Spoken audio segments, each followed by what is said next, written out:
The Subcommittee on Energy and Minerals Resources will come to order. Without objection, the chair is authorized to declare a recess of the subcommittee at any time. Under Committee Rules 4F, any oral opening statements at hearings are limited to the chairman and the ranking minority member. I ask unanimous consent that the gentleman from New Jersey, Mr. Pallone, be allowed to participate in today's hearing. The gentlewoman from Washington, Ms. DelBene, be allowed to participate in today's hearing. The gentleman from California, Mr. Valadao, be allowed to participate in today's hearing. The gentleman from Louisiana, Mr. Higgins, be allowed to participate in today's hearing. And the gentleman from Montana, Mr. Downing, be allowed to participate in today's hearing. Without objection, so ordered. I now recognize myself for an opening statement. Thank you all for being here today to discuss these important pieces of legislation. The bills we have before us today address a range of topics, including the Biden administration's lackluster energy policies that continue to harm our nation's energy security, as well as the United States Geological Survey's hazardous emissions area. H.R. 931, introduced by Representative Downing, would allow certain federal coal resources to be mined consistent with the Bull Mountains mining plan modification. Currently, the leased coal reserves in this mine are set to run out by the end of this year unless congressional action is taken. The Biden administration blatantly violated the National Environmental Policy Act, or NEPA, by failing to promptly start the environmental review process required under the law. Whether they did so purposefully no longer matters, as Congress must act to right this wrong and prevent an economic situation in the surrounding rural communities.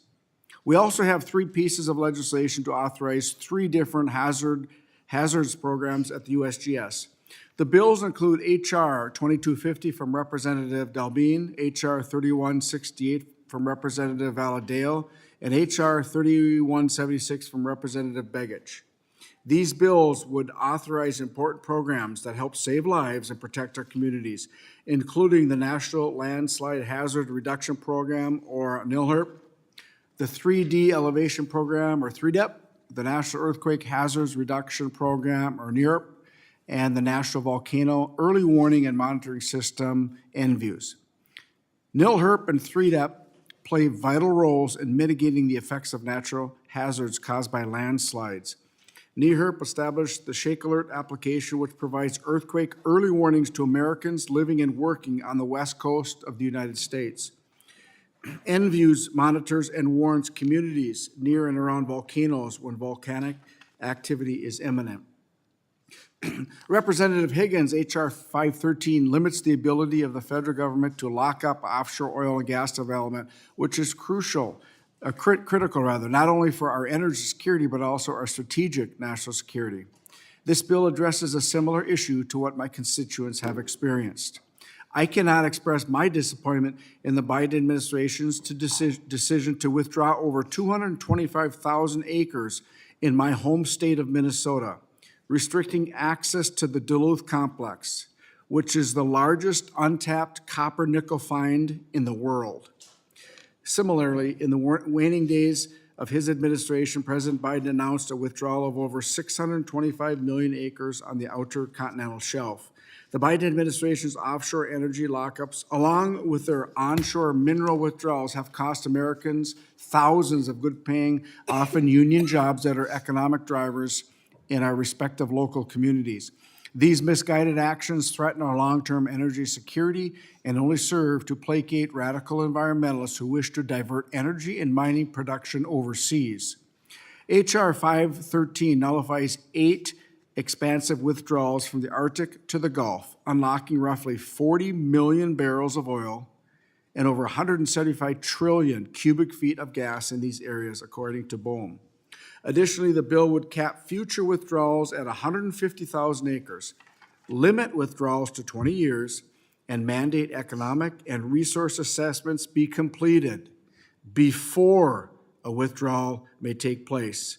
The last piece is especially important because when Secretary Haaland banned 225,000 acres of mining in the Duluth complex in the Superior National Forest in northeastern Minnesota, in a Senate hearing, when asked, her comments were, quote, "I did not think there were critical minerals in there." Ladies and gentlemen, it's the biggest untapped copper nickel find in the world. And she signed off to ban, did not even know what was in that complex. By requiring an economic and resource assessment prior to withdrawal, future secretaries and future administrations will know exactly what kind of minerals and energy resources they are locking up, and exactly how their lockups will hurt the American people and our economy.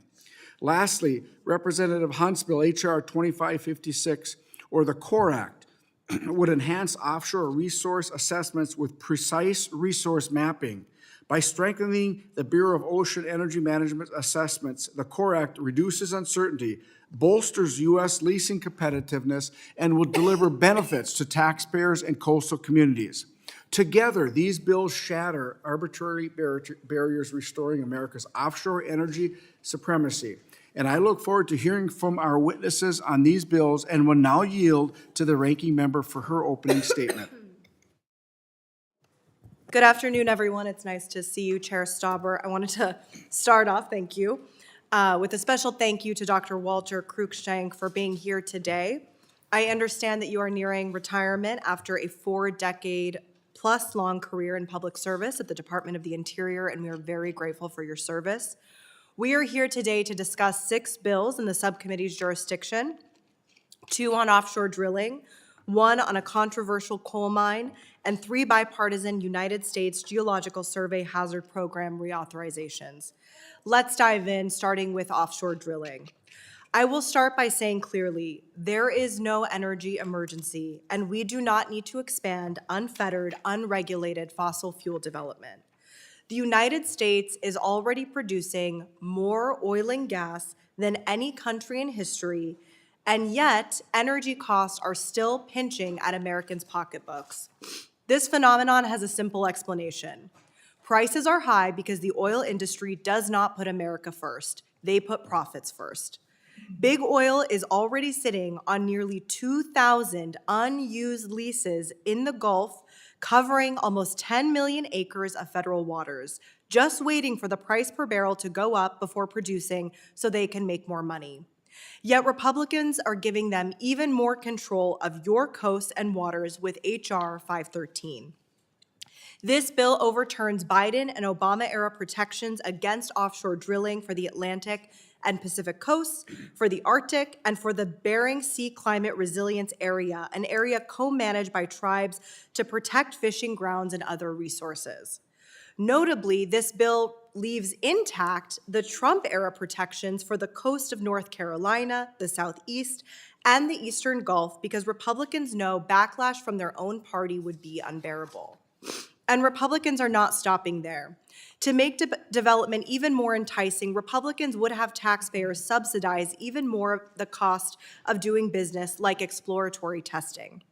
That's what H.R. 2556, the CORE Act, would do, directing the federal government to do risky, harmful, seismic testing across all of our coasts at the taxpayer's expense.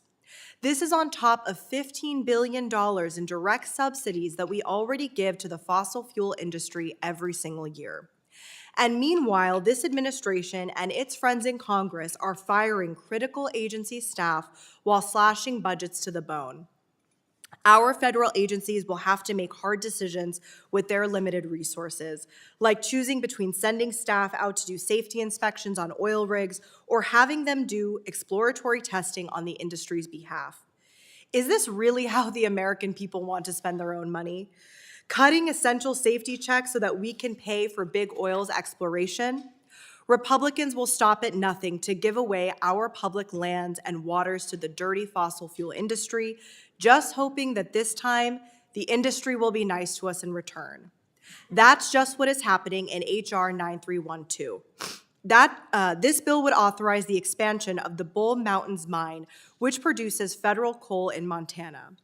This mine expansion has been shot down twice by the courts for insufficient environmental analysis, and the company that owns the mine has only just gotten off probation with the Department of Justice.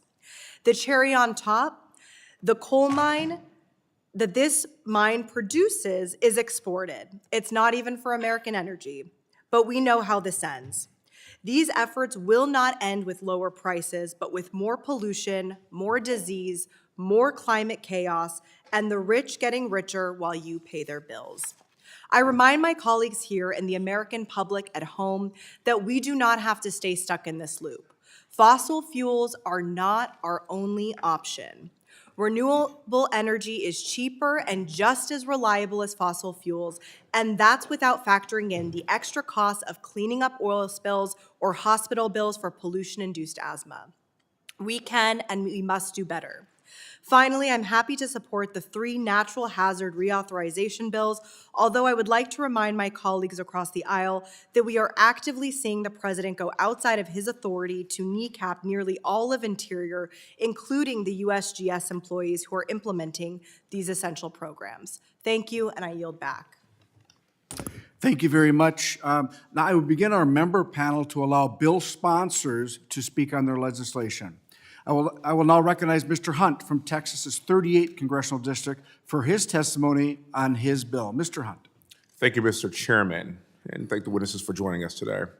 In 2011, the Obama administration reported that 162 billion barrels of oil equivalent were in the Outer Continental Shelf, the OCS. And in 2016, also during the Obama administration, BOEM reported 149 barrels of oil equivalent in the OCS. The difference in undiscovered reserves in the OCS from 2011 through 2015 under President Obama was actually pretty normal. Let's fast forward to 2021, and BOEM under the Biden administration reported 109 billion barrels of oil equivalent undiscovered in the OCS, the lowest reported number in decades. One of the worst kept secrets in Washington is that Biden's BOEM was incredibly impartial, even aggressive at times, toward our domestic oil and gas industry, which then begs the question, were these 2021 BOEM numbers accurate, or were they another attempt at harming our energy industry in the Gulf of America? Following BOEM's reported numbers came the worst 5-year leasing plan in our nation's history, offering the fewest number of offshore oil and gas leases ever. This action left us with an oil and gas industry that is now scrambling to reestablish itself as the global leader and meet the market's demand. And this is why my legislation, the Comprehensive Offshore Resource Evaluation Act, or the CORE Act, is so important. Oil and gas will continue to be an important part of our energy mix, and not only today and tomorrow, but also in our near and distant future. And if you think otherwise, you are simply fooling yourself. Taking politics out of BOEM and giving the guardrails its imperative to the future of our national security and energy security. And lastly, Section 4 of the CORE Act relates to geological and geophysical permitting and surveys, which are crucial to the exploration and development of our offshore oil and gas resources. Accurate G&G data is essential for identifying potential deposits, estimating their size, and understanding their characteristics so that our offshore workers can do their job. Improving BOEM's data acquisition methods will prompt an increase in domestic oil production, which will bring greater energy security to our nation, more affordable energy prices for all of our families, and lower national trade deficits, and increase revenue to states for vital coastal restoration and infrastructure projects. And just as a reminder, the Gulf of America produces the cleanest and most efficient barrel of oil found anywhere in the world. In fact, it's 46% less carbon intensive than oil produced in Russia, China, and Iran. The American people deserve an honest oil and gas assessment process, and with this bill, we can deliver for all American families. Thank you, Mr. Chairman. With that, I yield back the rest of my time. Thank you very much. And I'll recognize Mr. Begich from Alaska's at-large congressional district for his testimony on his bill. Representative Begich. Thank you, Mr. Chairman. Thank you for the opportunity to speak on H.R. 3176, my bill to reauthorize the National Volcano Early Warning and Monitoring System, or NVUS. As the representative for Alaska, where over 50 active volcanoes define our landscape and daily risk profile, this legislation is not just timely, it's also essential. Alaska is home to the vast majority of the nation's active volcanoes. These aren't remote curiosities. Many sit beneath international air routes and near major population centers. Mount Spur, located just 80 miles from Anchorage, is currently in a state of volcanic unrest. It remains at a yellow alert level as of today due to elevated seismicity, gas emissions, and ground deformation. While the short-term eruption risk has slightly decreased since March, an event similar to those in 1953 or 1992 remains a very real possibility. This is not a theoretical threat in Alaska. This is happening now. And if Mount Spur erupts, ashfall could shut down aviation, damage critical infrastructure, and pose a public health emergency. H.R. 3176 is a straightforward 5-year reauthorization that maintains current funding levels. It provides continuity for the U.S. Geological Survey and its partners to keep operating and upgrading our volcano monitoring networks.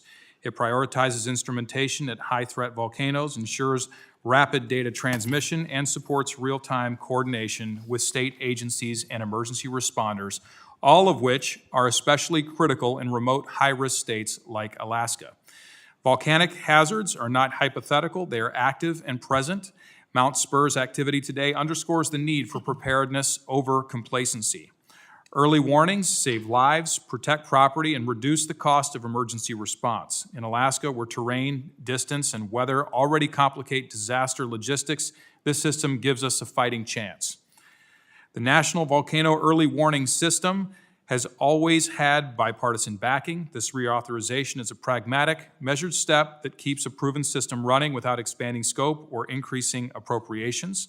I urge my colleagues to support this bill and ensure that communities living in the shadow of volcanoes, especially in Alaska, have the tools they need to stay safe. And with that, I yield the balance of my time. Thank you. And I'll recognize Ms. DelBene from Washington's 1st Congressional District for her testimony on her bill. Representative DelBene. Thank you, Mr. Chairman. I want to thank you and the ranking member for holding this important hearing and inviting me to provide testimony on my legislation to reauthorize the National Landslide Preparedness Act. Landslides kill 20 to 50 people and cause between $2 and $4 billion in damage each year. And unfortunately, this is a reality that people back in my district know all too well. 11 years ago, on March 22nd, 2014, Washington experienced one of our nation's worst natural disasters. In a matter of seconds, the side of a mountain, a tragic, massive landslide near Oso, Washington, killed 43 people, destroyed an entire neighborhood of over 40 homes, and severely damaged public infrastructure and private property. That day forever changed the people of Oso, Darrington, Arlington, the Stillaguamish and Sauk-Suiattle tribes, and they are still living with its scars today. I went to Oso immediately after the disaster to support the community and families who had lost loved ones and their homes. Our first responders were the true heroes that day, and they worked countless days and nights trying to save lives and recover loved ones. These were some of the most heartbreaking days of my time in office. Following that tragedy, in 2016, I introduced the National Landslide Preparedness Act. As the Oso landslide demonstrated, simply sending aid after a tragic natural disaster is not enough. We need to invest in programs and research efforts to prevent future natural disasters from becoming national tragedies. I worked tirelessly to get the National Landslide Preparedness Act signed into law in 2021 with the support of many of you in this room today. This law established a national landslide hazards reduction program through the United States Geological Survey to better identify and understand landslide risks, protect communities, save lives and property, and help improve emergency preparedness. It also authorized the 3D elevation program, which in the past few years has made incredible strides to update and coordinate the collection of enhanced high-resolution topographical data across the country. In addition to helping communities plan for and respond to natural hazards, this data is being used to improve public safety, national security, infrastructure, agriculture, and natural resource management. Through this law, we made significant progress in landslide science, allowing communities to be better prepared for when landslides do occur. And it couldn't come soon enough. In recent years, we've seen dramatic increases in extreme weather events. We need to do everything in our power to make sure that communities across the country continue to have the tools at their disposal to be prepared. The programs authorized by the National Landslide Preparedness Act expired in September of last year. I was encouraged that the House passed the legislation last Congress, but we know that nothing really changes until this bill makes it to the President's desk. I introduced the reauthorization bill along with Representative Schreier, Gluesenkamp-Perez, Newhouse, and most of the Washington delegation to reauthorize these programs through 2030. This bill has bipartisan and bicameral support. Senators Cantwell and Murkowski will be leading the effort in the Senate. Every state across the country faces landslides risks, which is why we must reauthorize these critical programs. Thank you again for the opportunity to speak on the need to reauthorize the National Landslide Preparedness Act, and I yield back. We thank the gentlewoman for her testimony. I now recognize Mr. David Valadao from California's 22nd Congressional District for his testimony on his bill. Thank you, and I want to thank Chairman Stauber and Ranking Member Ansari for having me. I'm here today in support of my bill, H.R. 3168, the National Earthquake Hazards Reduction Program Reauthorization Act of 2025. Every year, California faces hundreds of earthquakes, more than 70% of our state's population lives within 30 miles of a fault line. My district in Central Valley is surrounded by faults, the San Andreas to the west, the Garlock to the south, the Sierra Nevada faults to the east create extreme risk for those living in and around the valley. Ensuring my constituents in California's 22nd congressional district are protected from extreme natural disasters is one of my top priorities, and this bill is a great first step. While earthquakes might cause billions of dollars in damage to infrastructure, the real cost is in the lives lost in these catastrophes. Investing in critical warning detection systems like the Shake Alert and providing researchers with the tools needed to make scientific breakthroughs in earthquake damage mitigation is crucial to ensuring people are safe as possible. This bipartisan bill would reauthorize the National Earthquake Hazards Reduction Program through fiscal year 2030 to provide resources for the development, research, and implementation of life-saving earthquake risk reduction and safety technology. I'm proud to lead this legislation with my California colleague, Jim Costa, and I want to thank Chairman Stauber and his staff for their work on this important bill. The Earthquake Hazards Reduction Program has saved thousands of lives and billions of dollars, and I look forward to working with this committee and our colleagues on the Science, Space, and Technology Committee to fully reauthorize this critical program. Thank you, and I yield back.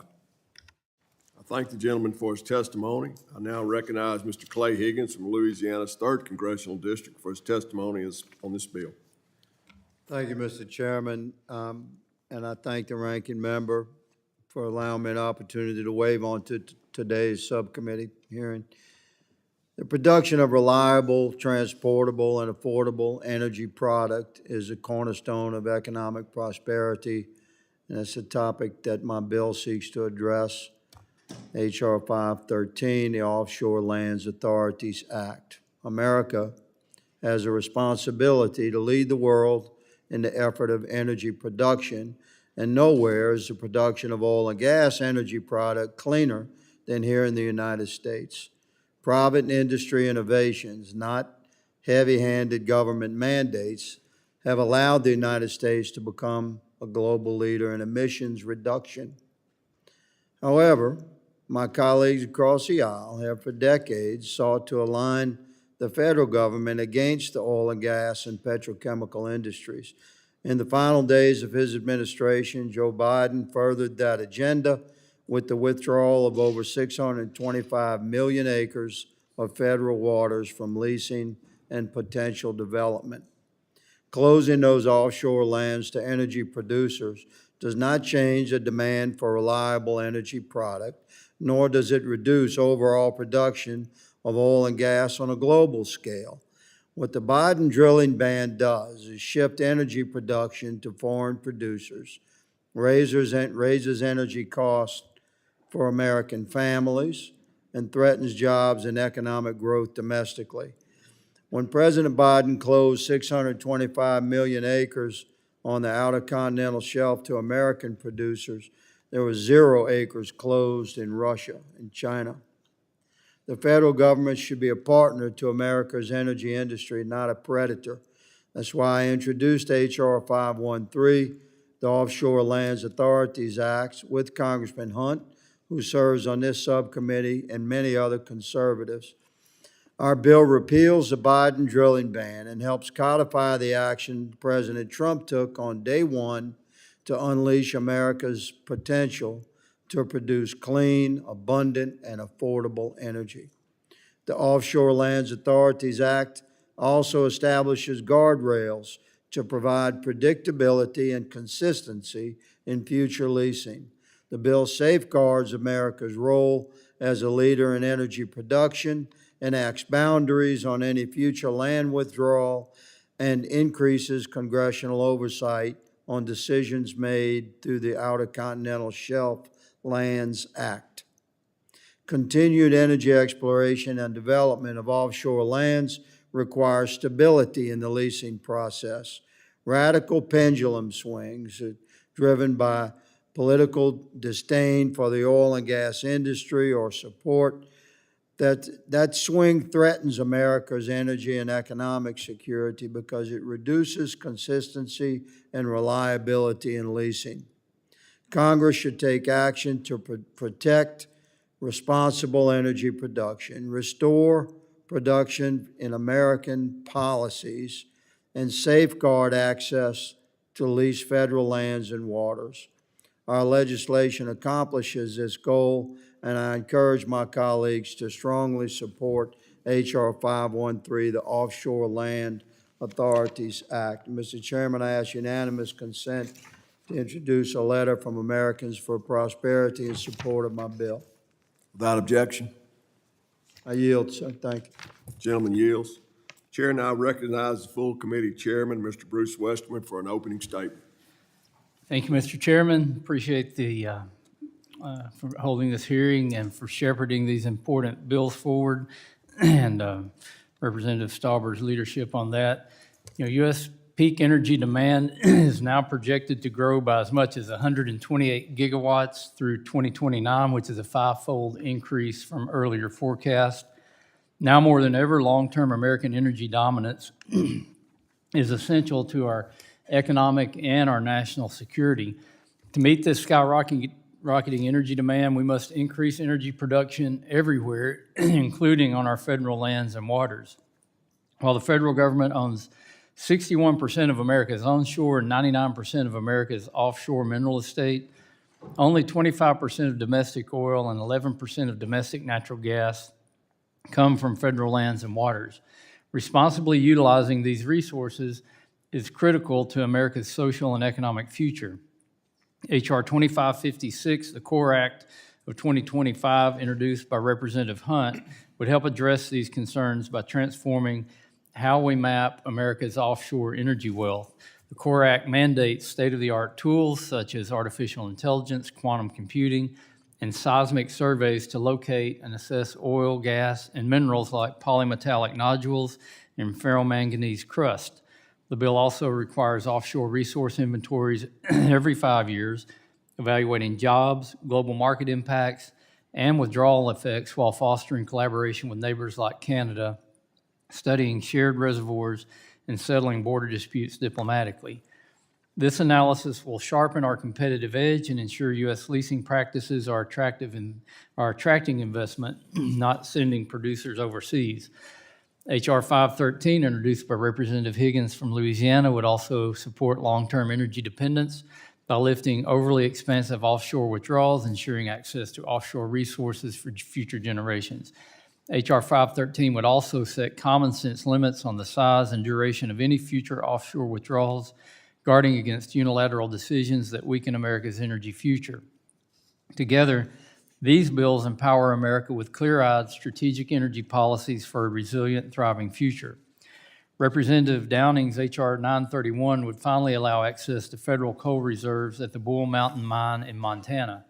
The Bull Mountain Mine in Roundup, Montana, has been mired in litigation and procedural hurdles for over a decade. This is a perfect case study of how our permitting processes are failing everyday Americans and why we need permitting reform, along with judicial reform, and we need that badly. Congressional action must now be taken due to major judicial and administrative delays that have jeopardized this mine and the livelihoods of over 300 hardworking people in Montana. The three other bills before us today would reauthorize several critical programs in the United States Geological Survey's hazard missions area. Representative DelBene's H.R. 2250 would reauthorize the National Landslide Hazard Reduction Program and the 3D Elevation Program, which allows USGS to gather data that enables states and communities to reduce damages in the event of a landslide. H.R. 3168, introduced by Representative Valadao, would reauthorize the National Earthquake Hazards Reduction Program, which aims to manage the impacts of earthquakes on life, property, and the economy by providing critical data for building codes and supporting an earthquake early warning system. H.R. 3176, introduced by Representative Begich, would reauthorize the National Volcano Early Warning and Monitoring System, through which the USGS monitors the most active and hazardous volcanoes to give ample time to evacuate nearby communities. It's impossible to prevent a landslide, an earthquake, or a volcanic eruption, so the best course of action is to prepare the community in the event of a disaster and send early warnings to those in the affected area to give them precious time to react before disaster strikes. These programs have already demonstrated the ability to save lives through advanced building codes being developed by federal agencies, and the USGS has proven it can mitigate the economic impact from these through advances in early warning and monitoring systems. I look forward to hearing the remainder of the testimony from our witness, and I yield back. Gentleman yields back. I now recognize Mr. Troy Downing from Montana's 2nd Congressional District for his testimony in this bill. Mr. Chairman, Ranking Member, and members of the committee, thank you for the opportunity to speak today in support of H.R. 931. This is legislation I introduced to protect Montana jobs and preserve one of the most important economic anchors in my district, the Bull Mountains mine. This is not a theoretical problem. This is a real crisis unfolding in real time for over 250 workers and their families in Muscle Shell and Yellowstone County. Without action from Congress, Montana's only underground coal mine could be forced to shut down by the end of the year. The Bull Mountains mine is a major contributor to Montana's economy and local tax base. Its operations support hundreds of high-paying jobs, and the revenue it generates helps fund our schools, county governments, and infrastructure. In recent years, it has contributed tens of millions of dollars in tax revenue and invested significantly in local services and scholarships. This is a homegrown operation that supports the long-term well-being of the community around it. Right now, the Longwall mine is up against a wall, not because of a market failure or a drop in demand, but because of a bureaucratic bottleneck. The company has been seeking federal clearance to continue mining in AM3, Amendment 3, which contains a mix of federal, state, and private coal. This land pattern is complicated, but the issue is simple. Because the federal coal lies along state and private tracks in a checkerboard pattern, access to one is dependent on access to the others. When access to the federal coal is blocked, the rest becomes inaccessible as well. Due to federal court ruling, the mine is currently barred from producing federal coal in Amendment 3 until an updated environmental impact statement is completed. Now, this process was supposed to be done by now, but it's behind schedule and the clock is ticking. If the mine cannot access this coal soon, the operation will have to shut down. That means families in Roundup, Billings, and nearby towns will lose their paychecks. It means school districts will lose a key source of revenue, and it means Montana will lose its only underground coal mine. H.R. 931 offers a narrowly tailored solution.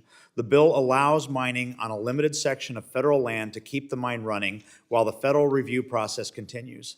It does not roll back environmental protections or shortcut oversight.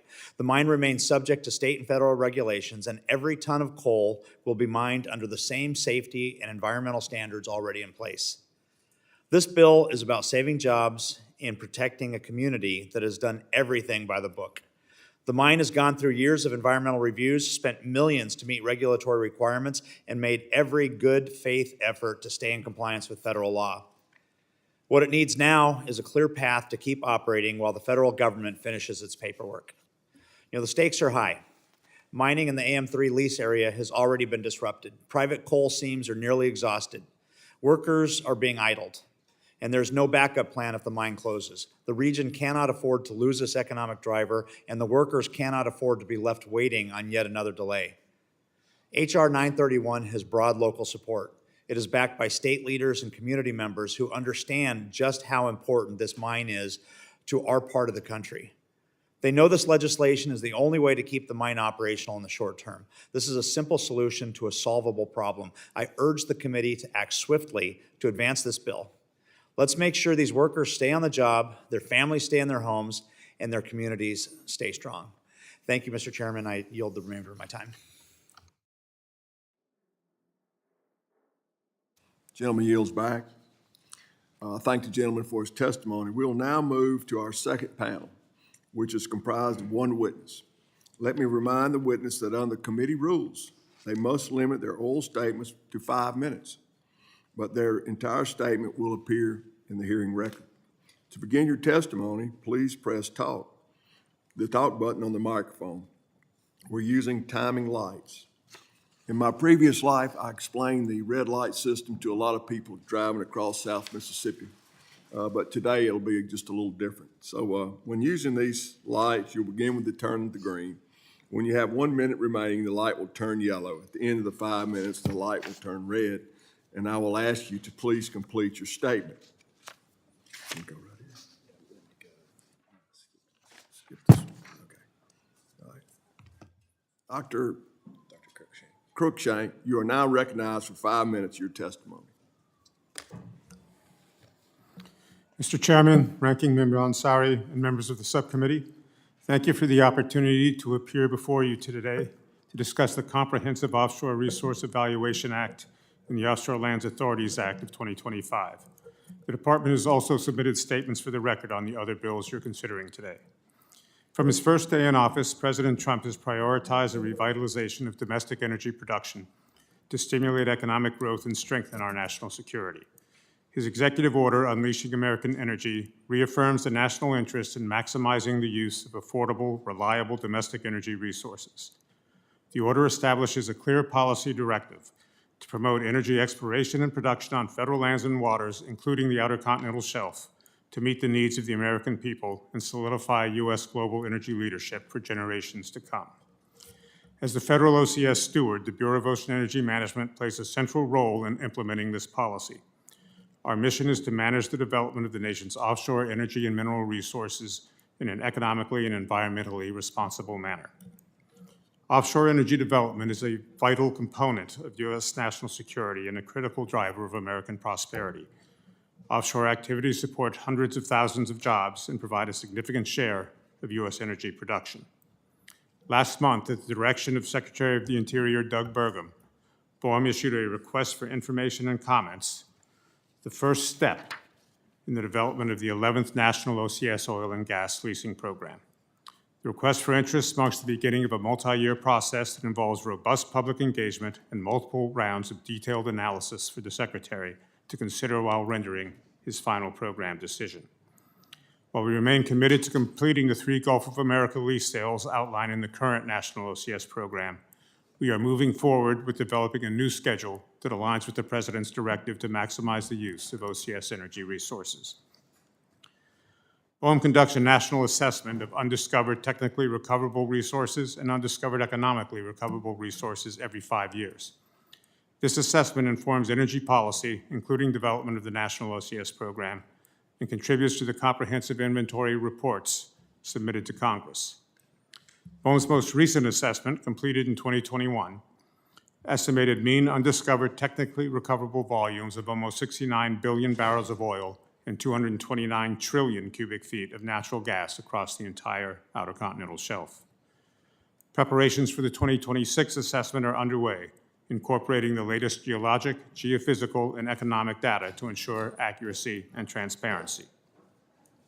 The CORE Act of 2025 aims to strengthen U.S. national energy security by mandating standardized recurring assessment and mapping of offshore energy resources. It calls for the modernization and coordination of exploration methodologies and supports the development of data-driven policies that promote safe, efficient, and responsible resource development.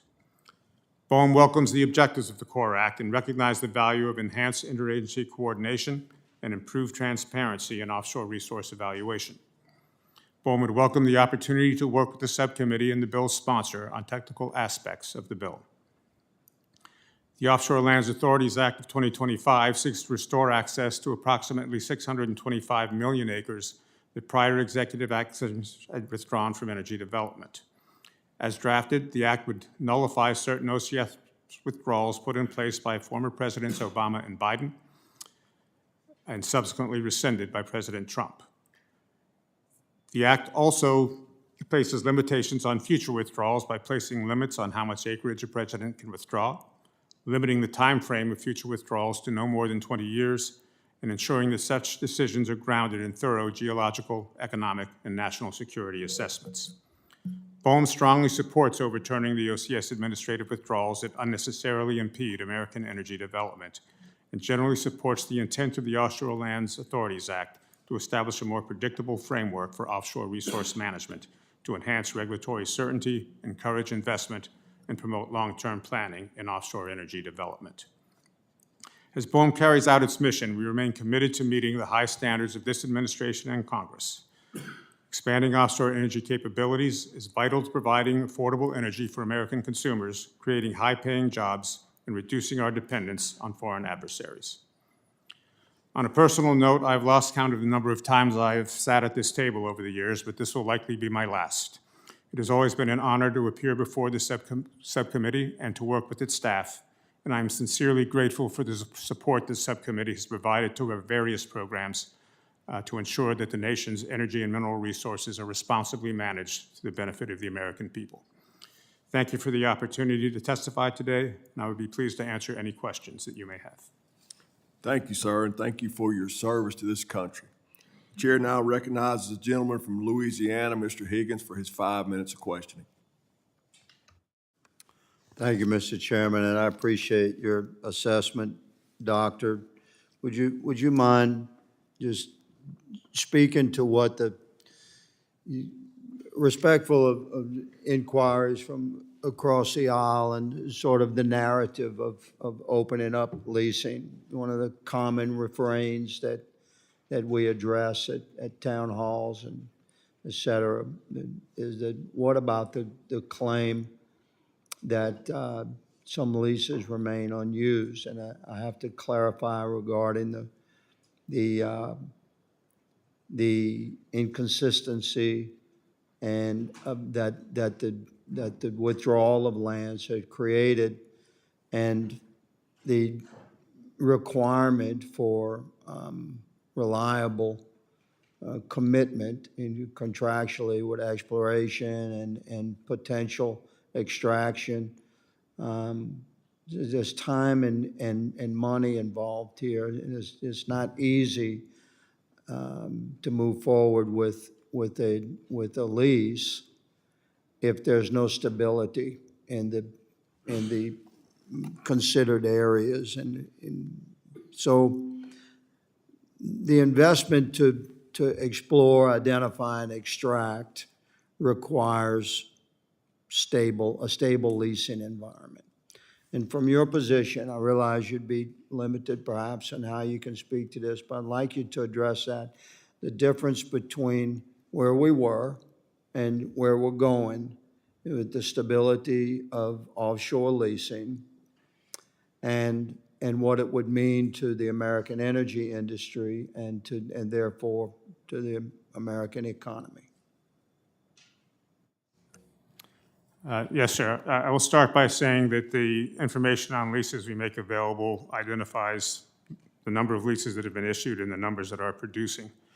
That does not mean the non-producing leases do not have activity on them. There's a great deal of work that goes into bringing a lease to the point where it can produce in terms of exploring what's underneath the seabed, understanding what's on the seabed as well, drilling wells to determine if there's anything underground, and additional wells to fully delineate any discovery, and only then beginning to design what a development project may look like.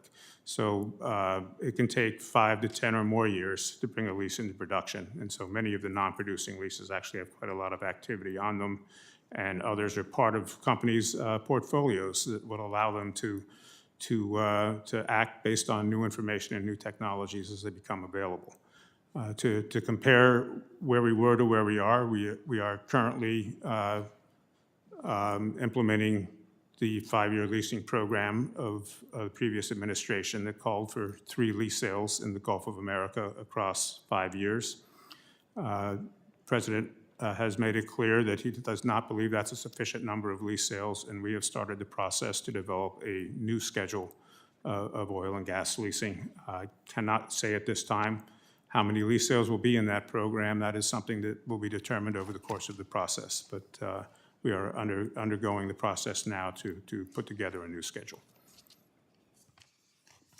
It's a fascinating business when you really study what is required by the industry to explore and identify fields and then to prepare for extraction and then extraction and transport. It takes a lot to move our energy product from the, far below the surface of the ocean floor to a reliable and clean and affordable and abundant product in our homes and in our vehicles. And the stability of the leasing environment is crucial for that journey to begin. And I would ask you to just comment on what is the, because of your background, you know people in the industry, what is the level of confidence now since January, and with the enactment of bills like my bill 513 to restabilize and to secure the leasing environment? What is the level of optimism in the American energy industry? I believe the oil and gas industry is optimistic. They have been very much engaged with us since January in sharing their opinions of things they think ought to be done and providing their input and really saying that they are pleased about the direction things seem to be headed. I concur, Doctor. Thank you. Mr. Chairman, my time has expired. I thank you again for allowing me to wave on, and I yield. Gentleman yields. Chair now recognizes the gentleman from New Jersey, Mr. Pallone, for his 5 minutes of questioning. Thank you, Mr. Chairman, and I want to thank the ranking member also for inviting me to participate today. I should say that I served on this committee for almost 30 years, and I looked around at the nameplates. I don't think anybody was on the committee when I started in 1988, so it's nice to be back. But today's hearing on H.R. 513, the Offshore Lands Authorities Act, is of critical importance to my district at the Jersey Shore. You see, the waters off New Jersey and all the Atlantic states from Florida to Maine are protected from oil and gas drilling right now. And this happened because both Presidents Trump and Biden recognized the vital importance of the East Coast's existing economy to the well-being of Americans nationwide. And the Atlantic coast rely on a clean and thriving marine environment. It's basically the foundation for major industry and for small businesses in our state. And the Atlantic coast beaches and bays are where we take our families to recreate and relax. We're obviously looking forward to Memorial Day weekend. But the Jersey Shore's economy and way of life depends on a clean environment. But that's not just New Jersey. In every East Coast state, residents have agreed that offshore oil and gas development does not belong on the Atlantic coast. And we saw what happened years ago with the BP oil spill, where the Gulf Coast tourism was really destroyed for a long time, and the spill actually went all the way around to Florida's East Coast. And at the end of his first term, President Trump used the Outer Continental Shelf Lands Authority Act to protect Florida to North Carolina from oil and gas development. I think that was a good thing. But one oil spill, even in North Carolina, would destroy New Jersey's fishing and tourism industry. So President Biden went even further and protected the full Atlantic. And again, this was a good thing. The problem is that H.R. 513 revokes all the withdrawals ordered by Presidents Biden and Obama, even though it leaves in place the withdrawal from North Carolina to Florida that was ordered by President Trump. And of course, I oppose it because right now, all of the Atlantic coast is is closed to offshore oil and gas drilling. So I wanted to ask the director really two questions, and you can answer them together or separately if you like, sir. In the recently posted 5-year oil and gas leasing plan document shared with the public by BOEM, it calls for new seismic surveys in the Atlantic. So, Dr. Cruikshank, I wanted to ask two questions. Is the Bureau of Ocean Energy Management planning to issue permits for seismic testing for offshore oil and gas in the Atlantic, which of course I oppose? And then second, can you commit that the Bureau will not include offshore oil and gas lease sales in the Atlantic in the next 5-year plan? Those are my two questions. Thank you, Congressman. And I have been at this table while you were a member of the committee, so I remember conversing with you before. But at the current time, we have no permits before us seeking to do seismic activity in the Atlantic. And if at any time we receive such a permit, we would review it under our standard practices, but there is nothing pending right now. With respect to future lease sales, we are just starting the process of getting public input on the development of a new program. There's a lot of work to go before the Secretary even proposes his first schedule of possible lease sales. And there will be 3 set schedules put out before a program is finalized. So it's far too premature to be able to talk about what may be in or not in the next program.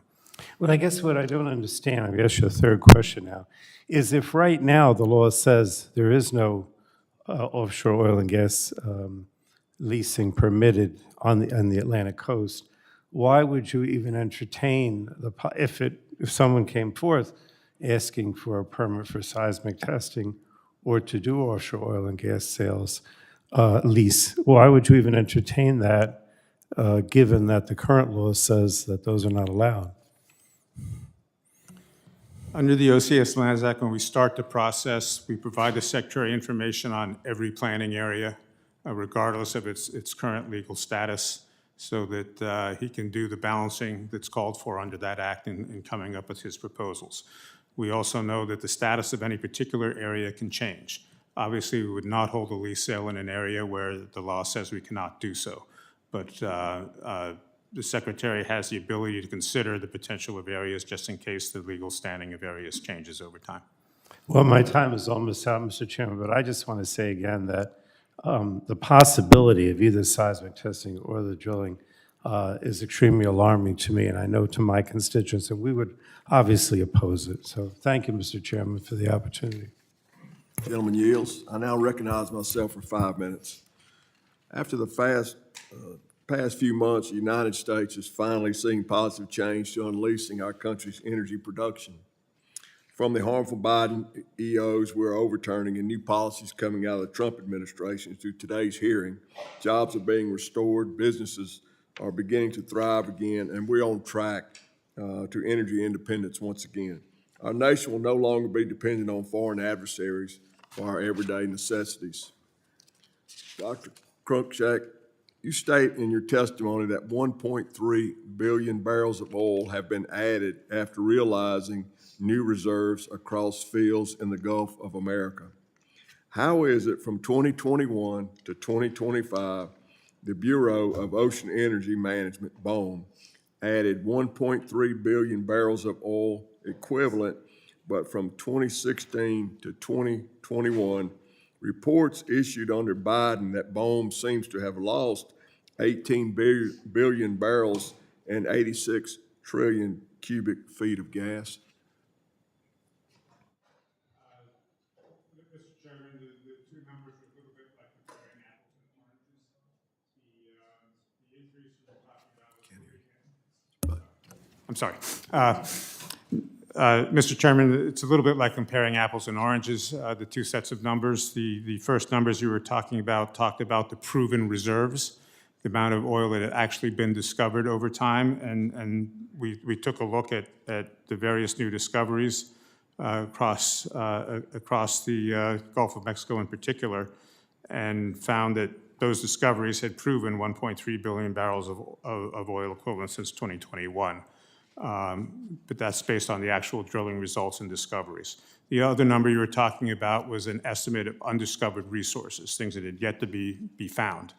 The last national assessment that was done of undiscovered resources took a look at all the latest information and had and was smaller than the one before, in part because of discoveries that moved things from the undiscovered bucket to the discovered bucket, but in part also because there were a lot of disappointing exploration results in the 5 years since the previous assessment, which caused our geologists and experts to think some of the plays may not be as prolific as they had previously estimated.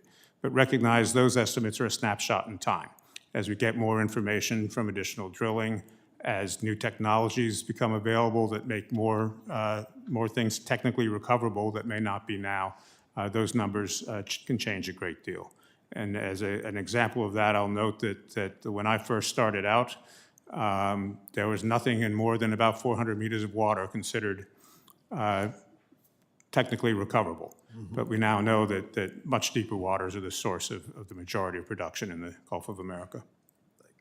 In 4 years, you found 1.3 billion barrels of oil equivalent from recoverable reserves. But over in 5 years of Democrat-led reports, BOEM lost 14.8 trillion barrels of oil equivalent. Are you telling me that 14 billion barrels of oil were produced from 2016 to 2021? No, sir, that is simply a reduction in our estimate of what remained to be discovered on the OCS. There were bits of it that were discovered, but more of it had to do with the disappointing exploration results in some of the plays, leading our geologists to estimate that they had less potential than they previously thought. Did the hydrocarbons seep out of the ocean floor? There are natural seeps in the ocean, but that has nothing to do with the estimates that were made. My main question is, can political appointees provide input in these reports' findings before they are published? Generally, no, that does not occur. Could a Biden administration official have said, let's take the lowest estimate possible and make that our number? We received no such input. Our experts put together a range, and the number that you were quoting was the mean of that range of estimates. Thank you very much. Ms. Elfreth, you're recognized for 5 minutes. Thank you, Mr. Chair. I want to start by agreeing with many of the concerns addressed by my colleague from New Jersey, particularly as we talk about seismic testing and offshore drilling, the potential, very real potential for environmental harm based on what we know happened in the Gulf of Mexico. I also want to just say that neither of these two bills would guarantee that any of the oil and gas produced from this offshore drilling would actually benefit the energy or the pocketbooks of my constituents. But I want to hone in here, Mr. Cruikshank, on a very real national security threat I view that these bills pose. First, though, I do want to thank you for being here and thank you for your decades-long career in public service. And I hope this might be the last time I see you, but I thank you for early congratulations on your retirement. But during this committee's reconciliation markup just a few weeks ago, I offered an amendment that would ensure any offshore oil and gas leases were not offered in areas designated by the Department of Defense as an impediment to military readiness and national security. And it's pretty simple why. Even if everything on a drilling site goes according to plan, the mere presence of these rigs and the pollution they produce could cause immediate threats to our service members, and that's just not a risk I am willing to take. Mr. Cruikshank, in 2015, the Department of Defense issued a report entitled DoD Mission Compatibility Planning Assessment, BOEM 2017-2022, Outer Continental Shelf Oil and Gas Leasing Draft Proposed Program. Mr. Chair, I'd like to submit a copy of this report for the record. Without objection. Thank you. In this report, the DoD analyzed offshore lease blocks, analyzed each block's role and activities critical for military readiness and national security, and determined what, if any, level of drilling activity can be done without impeding their work. Mr. Cruikshank, are you familiar with the report I just referenced? I did see it at the time. I don't remember the details. Okay, well, I'm happy to dig in here. Our military relies on obviously accessible and unimpeded waterways to conduct military exercises, and again, if needed, defend our country from attack. So, Mr. Cruikshank, does Interior or BOEM implementing any of the recommendations from this report? I know you're kind of familiar, but in the recent work, have you been matching these or implementing the recommendations from this report into what you're working on right now? What we do at the start of the development of any five-year program is we reach out to the Department of Defense and get their input as it exists today, because from year to year, their needs change and their requirements change. So we will work closely with them in understanding what areas are of concern to them. Have you heard from them in this recent go-around? No, right now we just have our first round of public comment out, but before we publish any sort of schedule, we will be getting input from them. Okay, Mr. Chair, just again for the record, I have areas under consideration from BOEM's website, and there's no current mention of military defense or even input from the Navy. Could I submit this for the record, please? Without objection. Thank you. Due to the necessary and sensitive work of military installations, all the blocks, as I mentioned, that overlay east and west coasts are classified by DoD in this report are either requiring total prohibition or very specific conditions for those leasings. Mr. Cruikshank, does Interior or BOEM intend to follow the recommendations from the 2015 study? Or if you do get new recommendations based on this current DoD, what is the plan to follow those recommendations? We will work with the Department of Defense to understand what the requirements are now, to understand what areas are truly incompatible and which can be addressed through mitigation, and we will work with them to put forward a proposal for public consideration. Okay, I would like to request, Mr. Chair, that we, that Mr. Cruikshank keep this subcommittee involved in those discussions as they can move forward, either in writing or in person. Yes. Thank you very much. Okay, so again, just this is of deep concern for all the reasons I mentioned, but this needs to be a priority for this administration. Again, we cannot sacrifice our national security or our readiness for offshore drilling that, again, poses other challenges. It's my sincere hope that the administration will implement either the 2015 plan, which I think is very thoroughly executed, or any updates to that plan that, again, meet our critical need for readiness. And with that, Mr. Chair, I'll yield back.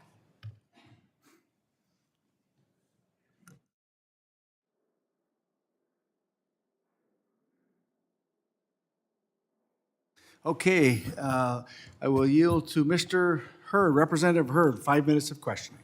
Thank you, Mr. Chair. Dr. Cruikshank, good afternoon. HR 2556 would require BOEM to modernize its offshore resource assessments by using AI and seismic surveys and other advanced tools, not only to better estimate energy and critical mineral resources, but also to project the economic benefits of development, like job creation and federal or state revenues. Outdated models risk underestimating resources, which could lead to less interest in lease sales in these areas and discourage investment in the United States. Can you talk to us about how the Core Act's requirement for peer-reviewed modern analyses help quantify the full economic value of offshore development, particularly in terms of GDP, job creation, and billions in potential state and federal revenue?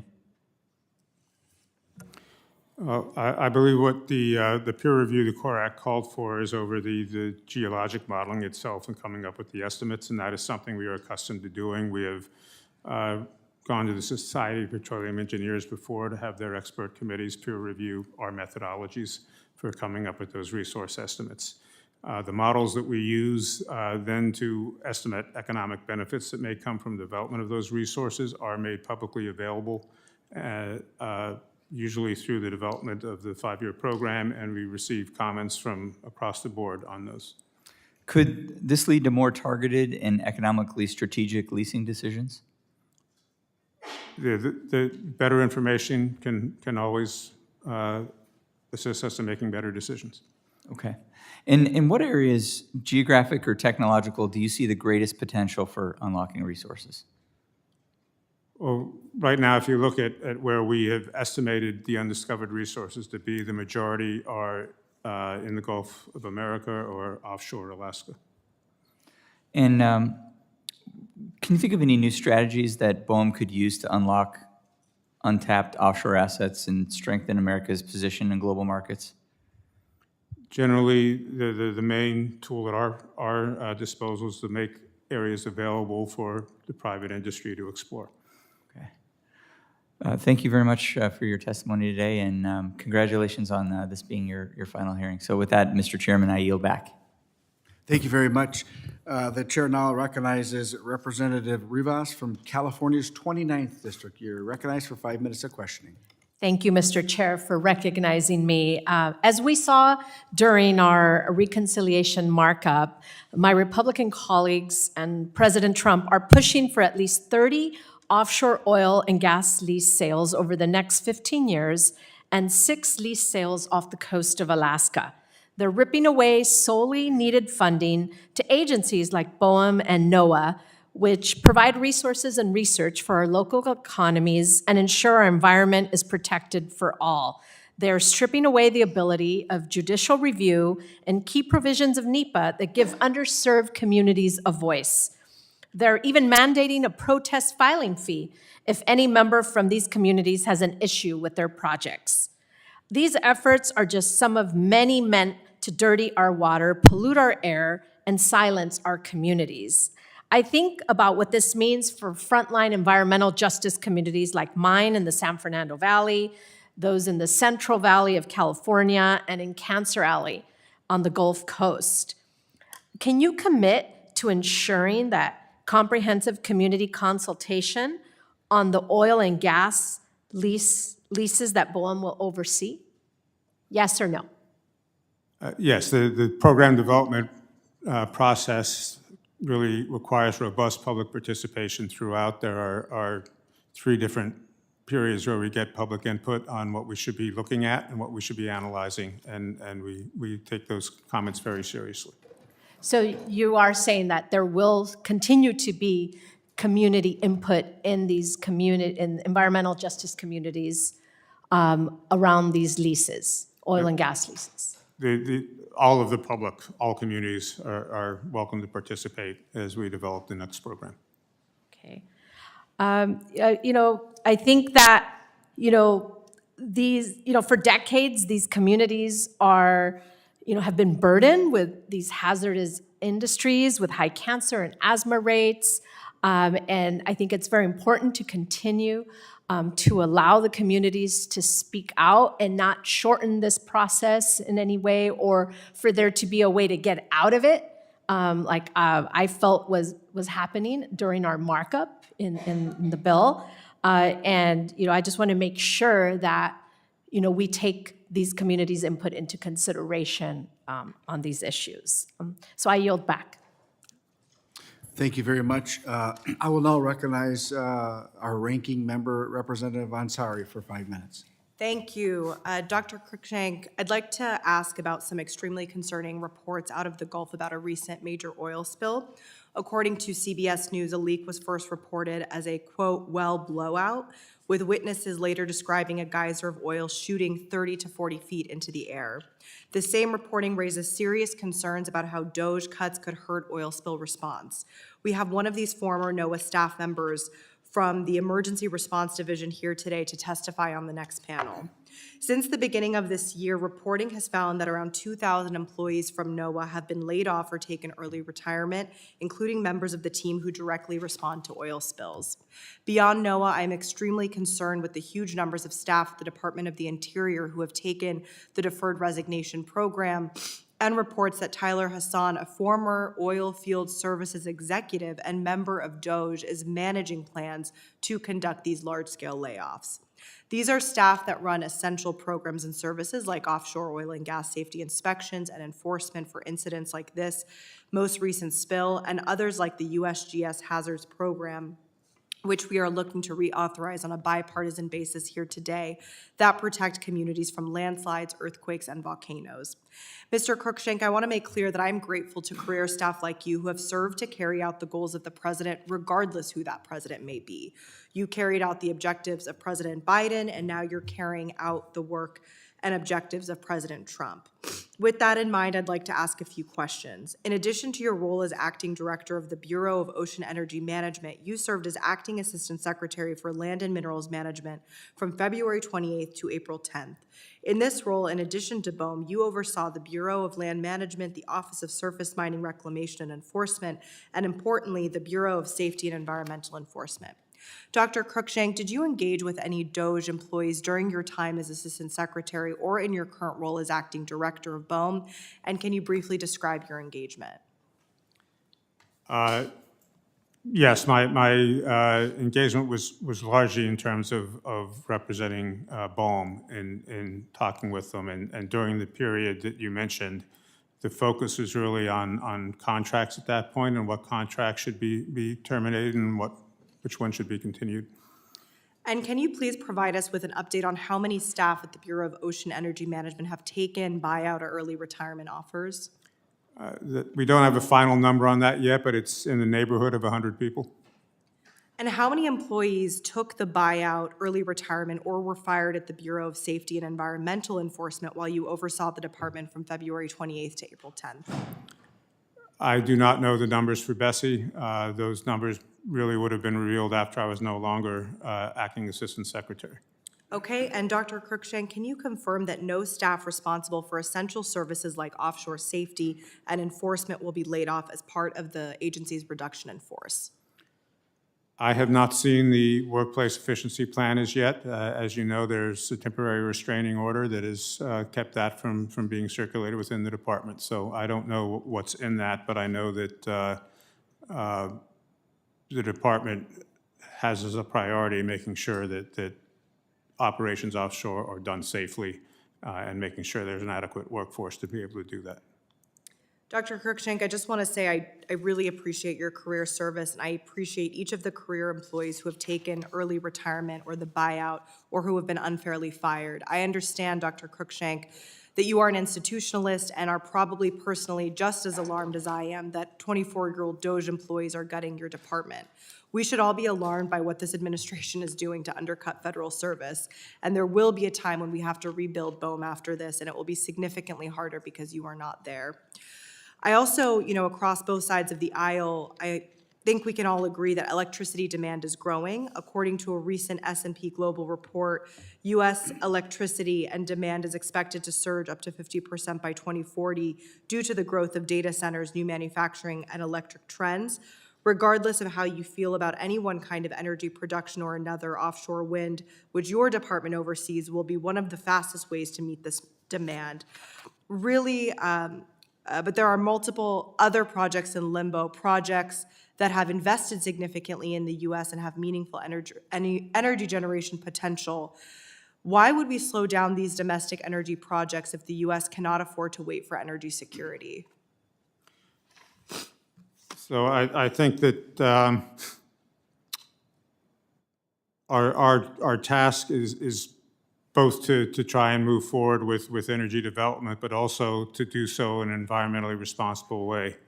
That is what our statutes call for.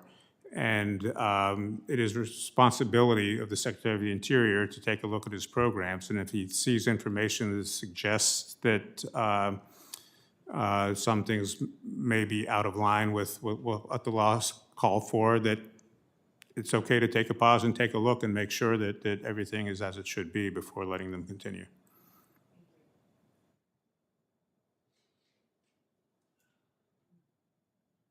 All right, thank you very much. Dr. Cruikshank, I think you had mentioned that this is your last hearing. I'm actually privileged to be the last person to have a conversation with you officially. First off, I do want to recognize your professional career as a 40-plus years in the Interior. I will tell you that you came to one of the committees and I was asking you some questions, and I had done my homework. You supported what President Trump was doing, 45, and then supporting what President Biden wanted done. They were philosophically different. And when I asked you why change, and you said you were just following the leadership from the elected people, what the elected president wanted, it actually shocked me in a good way that you weren't putting your own opinions, you were following what you were asked to do in a professional and a safe manner. And I think as you leave your 40 years, I think there's many, many people, not only in Congress, but the people that you've worked with, you've left something and you instilled in something that's so valuable as an employee, professional employee within our government and Interior, and your knowledge. And I just want to say thank you for what you did, and I wish you the best in retirement. You, of course, being questioned so many times by members of Congress, you've earned it. And so I'll end up with just some of my questions here. The Section 12A of OXLA was never intended to permanently lock away offshore resources, yet presidential withdrawals have attempted indefinite bans on hundreds of millions of acres in regions containing known oil and gas resources without regard for future needs or technology. H.R. 513 excuse me, would limit the size and duration of withdrawals and require economic, energy, and security impact assessments before a future withdrawal moves forward.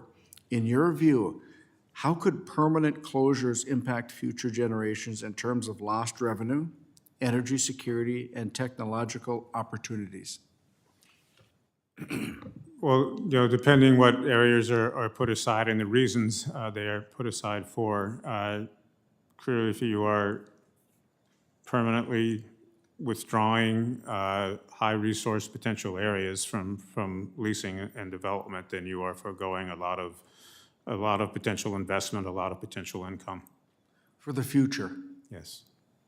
And do you believe, excuse me, and do you believe requiring an updated resource assessment before withdrawal, as the bill proposes, better balances conservation with future access? Yes, I think that mandating what has generally been the practice, where we provide a lot of information on what we know about an area, is important for making sound decisions. I can't stress enough how important I believe this part of the legislation is.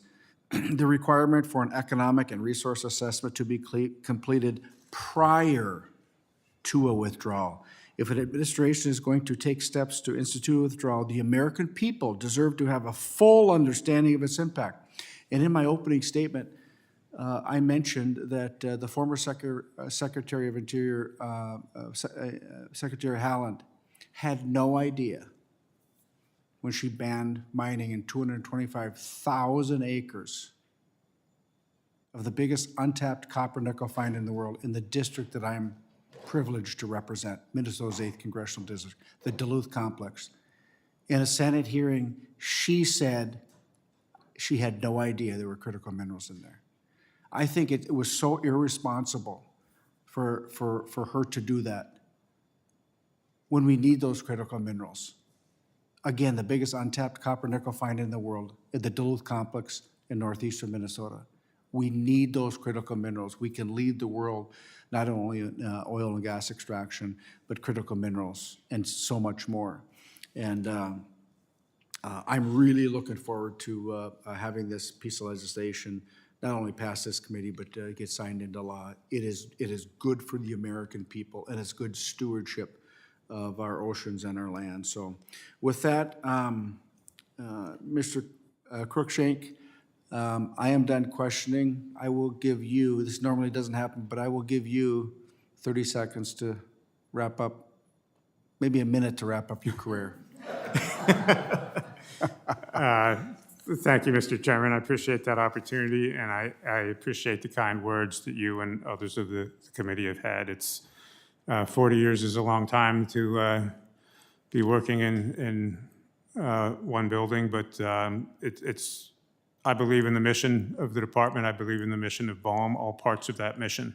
And it's really been a pleasure for me to work with this subcommittee over the years to try and make sure that we continue to improve upon what we do. So I appreciate all the support that the subcommittee has given us over those years. Thank you. Well said, thank you. If there are no further questions, we will now move on to, no.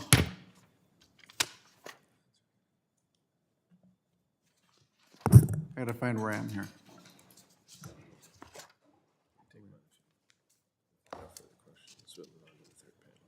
Okay. If there are no further questions, we will now move on to the third panel.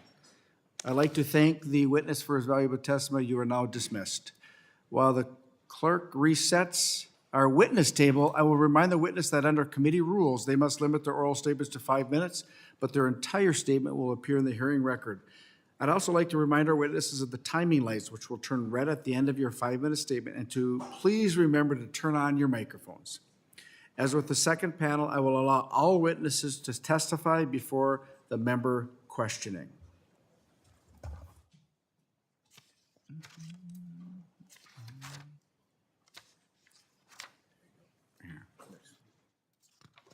Yeah.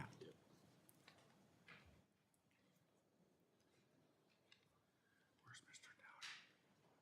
He's not going to be back to introduce him, so you can, we can just move forward with introductions. Okay.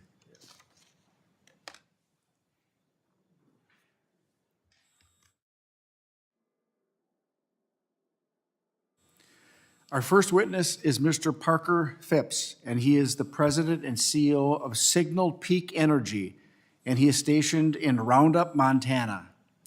Mr. Phipps, you are now recognized for 5 minutes. Good afternoon, Chairman Stauber and members of the Energy and Mineral Resource Subcommittee. Thank you for the opportunity to testify on H.R. 931, the Bull Mountains Mining Plan Modification Bill. I also want to thank Representative Downing for introducing H.R. 931. We're excited to have him as the congressman for the people of Eastern Montana. I'd also like to thank my wife who joined me for her first trip to Washington, D.C.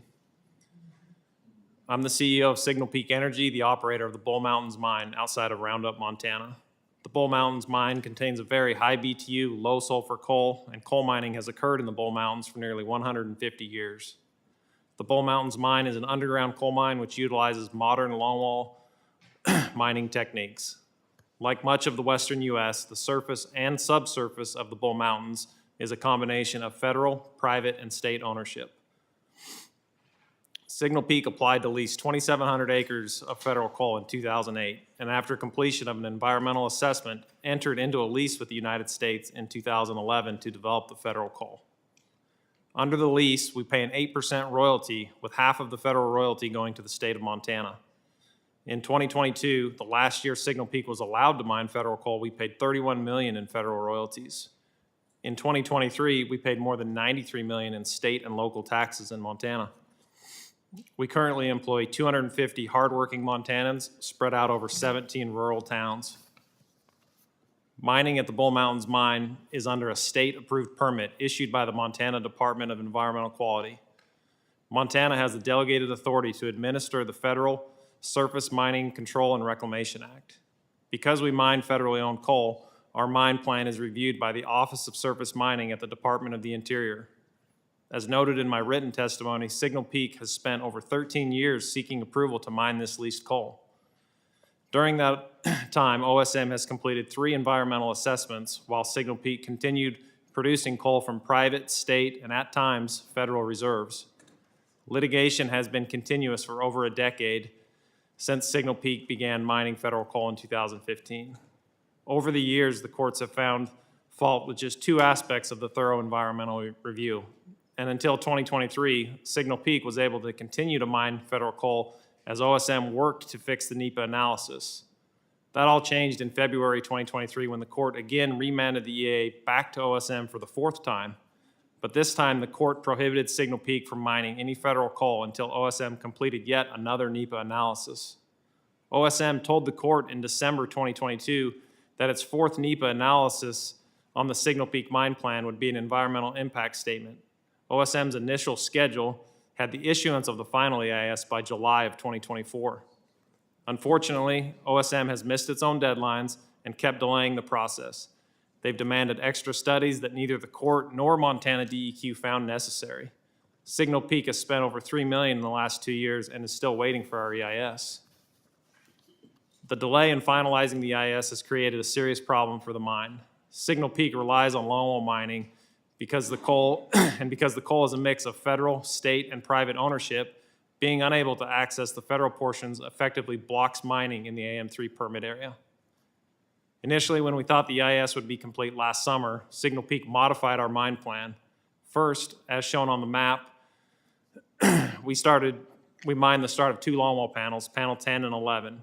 You'll note that these longwall panels are a quarter-mile wide, and as soon as we bumped into federal coal, we stopped mining. Second, as shown on the far right and the top left of the map, we worked with the state to get approval to mine 2 areas of private coal at the edge of our mine. Our efforts, which have cost over $70 million in additional operating expenses, have allowed our employees to continue working. However, without some type of authorization to resume mining in the main area of the mine, those efforts won't be enough and we'll begin winding down our operations in the coming months.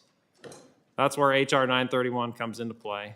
As shown by the orange hashed areas on the map, HR 931 would allow Signal Peak to return to the main area of the mine and mine specific federal coal until OSM completes the EIS. This mining would proceed according to the current mine plan approved by Montana DEQ and previously by OSM. HR 931 would allow us to mine a small portion of the leased federal coal to keep our mine open.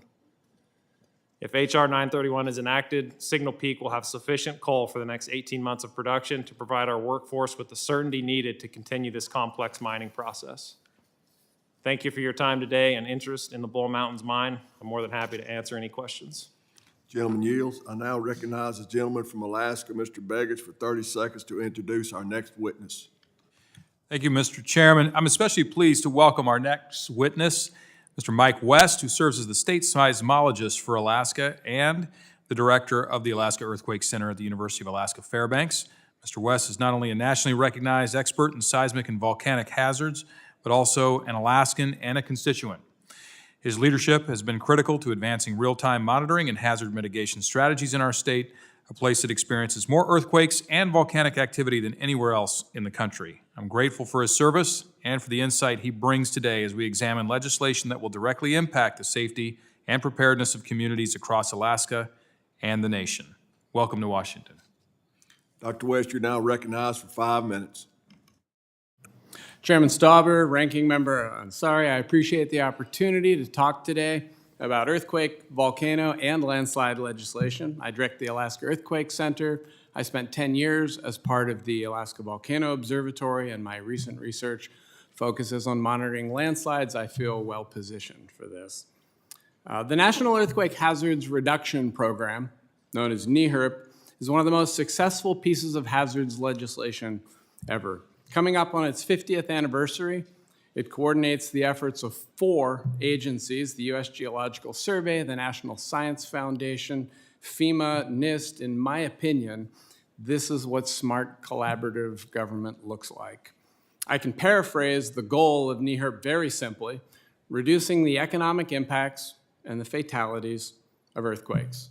Here on the figure on the screen, this is just one of NEHRP's many deliverables. This is the National Seismic Hazard Map. Led by the USGS, this map shows the shaking to be expected from future earthquakes. This is a scientific masterpiece that reflects 50 years of the NEHRP program. This map informs hundreds of billions of dollars in infrastructure design. It drives insurance rates, building codes, land use decisions, emergency response. That said, the work of NEHRP is not done. Just 3 states so far have the USGS's Shake Alert system, which is capable of providing warning before shaking even starts. 4 months ago, the USGS published a Shake Alert plan for Alaska. There are other states that are developing plans as well, but it is NEHRP legislation that'll provide the national coordination that can make Shake Alert more broadly accessible. Let's change gears. How about the second figure? The National Volcano Early Warning System, aka NVUES, is a similar piece of legislation. The U.S. is home to 58 high-threat volcanoes. On occasion, they put ash in the air, they create lava flows, landslides, toxic gases. But with the right research and monitoring, we can actually forecast most of these. That helps prevent unnecessary evacuations, protects infrastructure, and can reduce the costs of responding to disasters. It also protects aviation by detecting airborne ash that threatens planes. The recent unrest of Mount Spur, shown here on the screen in my home state, is an outstanding example of volcano warning. Just outside of Anchorage, this photo shows steam and gas from the summit. On the bottom is a chart of earthquake activity over the past 16 months.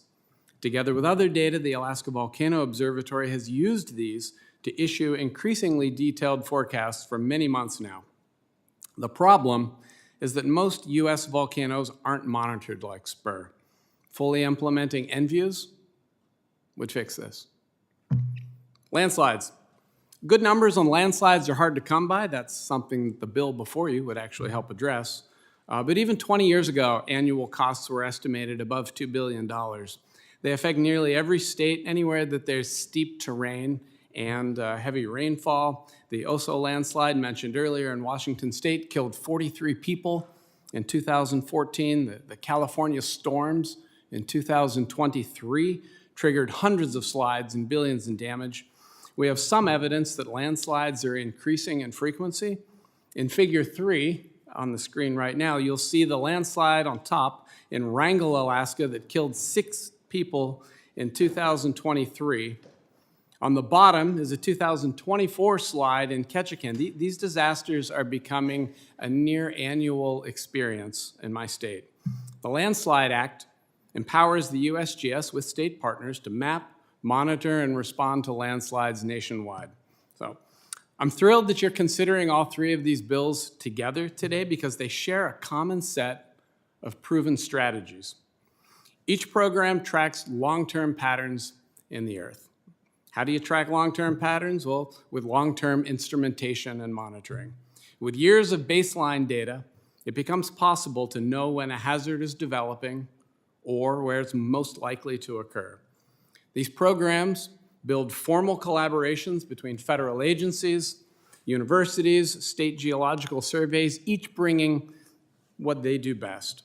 So earthquakes, volcanoes, landslides, they're part of the planet on which we live. We can't make them go away. But the surest way to minimize their impacts, human and financial, is to update and reauthorize the bills that affirm our national stance. Thank you. Gentleman yields. Chair now recognizes Mr. Helton for 5 minutes. Chairman Staubert, Ranking Member Ansari, and Subcommittee members, thank you for the opportunity to speak about the major risks of offshore drilling and NOAA's role in protecting coastal communities, marine ecosystems, and the American people. My name is Doug Helton. Until recently, I served in NOAA's Emergency Response Division, providing scientific and technical support during oil spill responses. Today, I'm speaking on my own behalf. After 33 years of service, I retired alongside more than 1,000 other NOAA employees who left amid the Trump administration's effort to gut the agency. Together, we represented 27,000 years of experience. It's an irreplaceable loss that endangers Americans' health, safety, and the economy. As an oil spill expert, I'm deeply concerned by this administration and this committee's attempts to expand offshore drilling. During my time at NOAA, I worked on preparedness and response efforts up and down the country's coasts, from Maine to the Arctic to American Samoa. I also chaired the Oil Spill Recovery Institute, created in response to the Exxon Valdez oil spill. Given my extensive experience, deep concern about NOAA, and recognition of the widespread public opposition to offshore drilling, I am here today to testify in opposition to the Offshore Lands Authorities Act of 2025 and the Corps Act of 2025. The Offshore Lands Authorities Act would revoke permanent protections from oil and gas drilling in the Atlantic, Pacific, Eastern Gulf, and Arctic, areas established by presidential withdrawal while also limiting future withdrawals. These presidential withdrawals, including those enacted by President Trump, didn't happen in a vacuum. They happened after decades of sustained bipartisan opposition to offshore drilling. Nearly 400 municipalities, 2,300 Republican, Democratic, and independent elected officials, 55,000 coastal businesses, 500,000 fishing families, national defense interests, and members of Congress have all formally opposed expanded offshore drilling. The communities most impacted by this bill are overwhelmingly against it. Every year, NOAA's Office of Response and Restoration responds to over 150 oil and chemical spills. The simple truth is that whenever and wherever you drill, produce, transport, or store oil, there is risk. Expanding that footprint, as this bill proposes, multiplies that risk, just as the budget and staffing cuts are impacting the agency's ability to respond. The Deepwater Horizon example remains a sobering example. I worked 16-hour days for 87 days straight until the well was capped.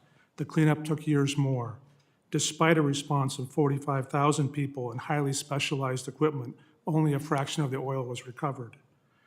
Even smaller spills can cause serious harm.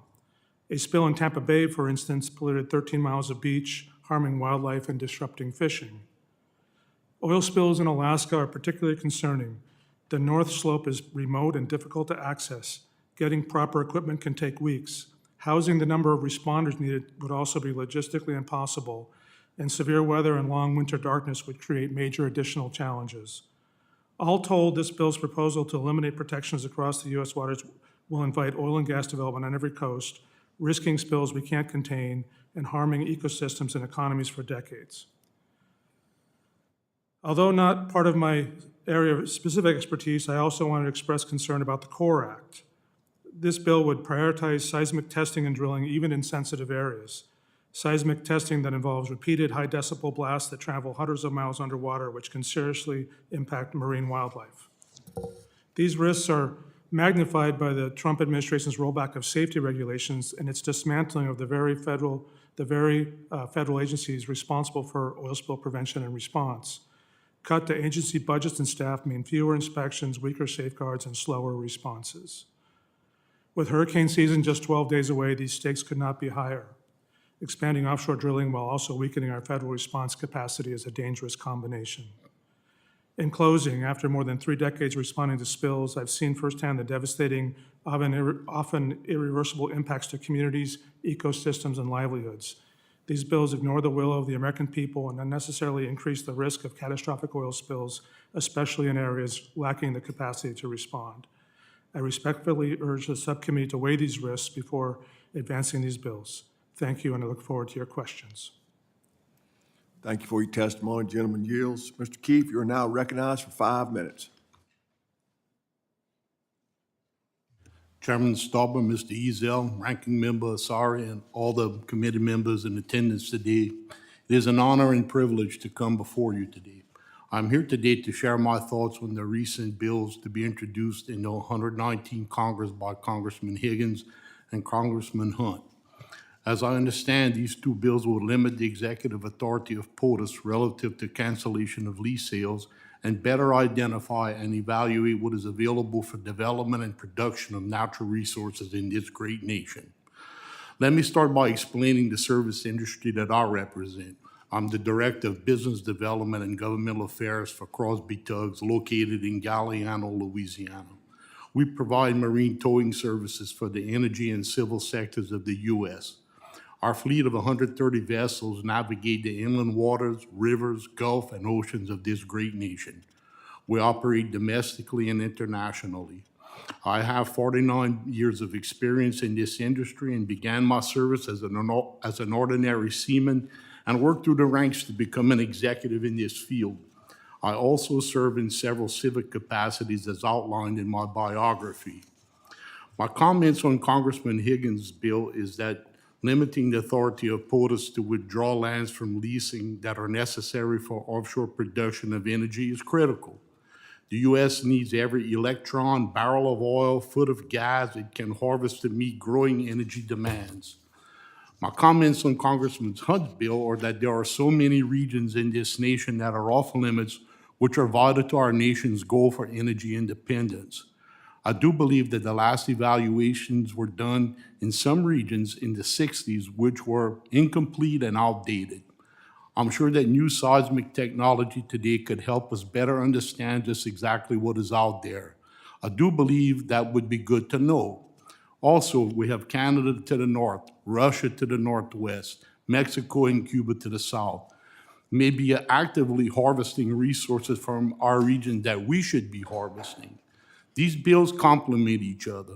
The Offshore Lands Authorities Act makes sure lands are available for leasing for generations to come, and only the most sensitive areas can be withdrawn and must be reconsidered every 20 years in order to be withdrawn again. No more permanent withdrawals.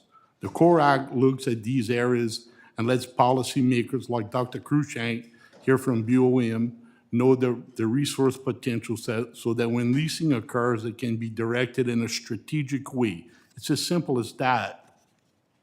Without areas to lease, operations like those of Crosby Tugs and other vessel operators, rig workers, engineers, service companies, and others are in jeopardy of being phased out. Without resource assessments, the already dysfunctional federal government will be left to make decisions with even less information and outright outdated and inaccurate information. Although these measures are important, in no way are they near enough to have a national energy policy that is substantial enough to attract investment. Mr. Chairman and Ranking Member, you all may as well come to terms that the U.S. is simply not an attractive place to invest in the energy sector. This nation must fix the permitting process, and we must do it for all energy sources and all infrastructure projects. Too much time is being wasted bickering about which sector of energy is better than the other. Too much blame about who shut down oil and gas and who shut down renewables, when the fact is that all sectors of energy should be brought online. And that's right, I said all sectors of energy. There's no place in the world that wakes up every morning demanding less energy. All regions of the world want more and more. There's a smart way to do it, but it seems that you haven't figured that out yet. If you don't figure it out, soon we will be forced to buy energy from some other places in the world who will capitalize on our weaknesses. Did you know that the revenue generated for the U.S. Treasury by the sale of leases and royalties generated by the production of oil and gas was second only to federal income taxes? Millions of people depend on the energy sector for their jobs. They're negatively affected by government overreach as well, all because our government can't get its act together. Thank goodness we have a nation who wants energy independence, but the good people of this nation don't have a government that we can depend on to make that happen. The messaging is wrong as well. It is insane to believe that renewables will replace fossil fuels, but we can bring another source of energy online that will help to satisfy the needs of energy, and we've done it in the past without sacrificing other energy inputs. The political machine is hurting us. The world is watching and forming their own opinion about how great this nation really is. I believe these bills are a step in the right direction to begin to get the U.S. back on track to have better energy policies, but this committee and the federal government have much more work to do as well. We deserve better. We're depending on you. Thank you. Thank you, Mr. Key. The committee will now recognize members for 5 minutes for questioning. I now recognize myself for 5 minutes. I'm going to start with you, Mr. Key. Is it true that the current mobile offshore drilling rig count in the United States has drastically declined in the last 20 years and cannot in reality support a drill program? That is correct, sir. Why is that, and can anything be done about it? Well, I'm going to read to you my past testimony from 2011 that I did before the Committee on Natural Resources when Chairman Hastings was here. Drilling contractors are leaving the Gulf to go to work in other countries that have the ability to obtain steady financial commitments. These drilling contractors have already demonstrated they will not stay in the U.S. waiting for the government and the operators to get their act together and iron out the wrinkles in this new regulatory environment. Service companies such as ours, who depend on this system, are now facing severe economic decline due to this lack of efficiency. We just can't simply get our act together to figure out how to compete with the rest of the world, bottom line. Mr. Keefe, the Corps Act and Offshore Lands Authorities Act, OLAA, are both critical bills to realize an American energy dominance for the future, but especially important for coastal communities. As you well know, Texas, Louisiana, Alabama, and Mississippi are recipients of Go Mesa funding, paid directly as a percentage of offshore oil and gas receipts. Do you think that both bills will ensure that Gulf states realize funds for generations to come, since OLAA identifies more resources that can be produced and prevents these resources from being taken off the books? I certainly do believe that the coastal states are depending on that revenue that's generated from royalties and from production. The problem that we have is constantly we address Congress, and everybody wants to talk about production. Production, production, production. What we're missing is exploration and development. I base my business by reading lease sales. And you know what the lease sales for the last 10 years tells me? This is not a good place. And what's in jeopardy is our revenue that's being generated from GOMESA or GOESA, whatever you want to call it now.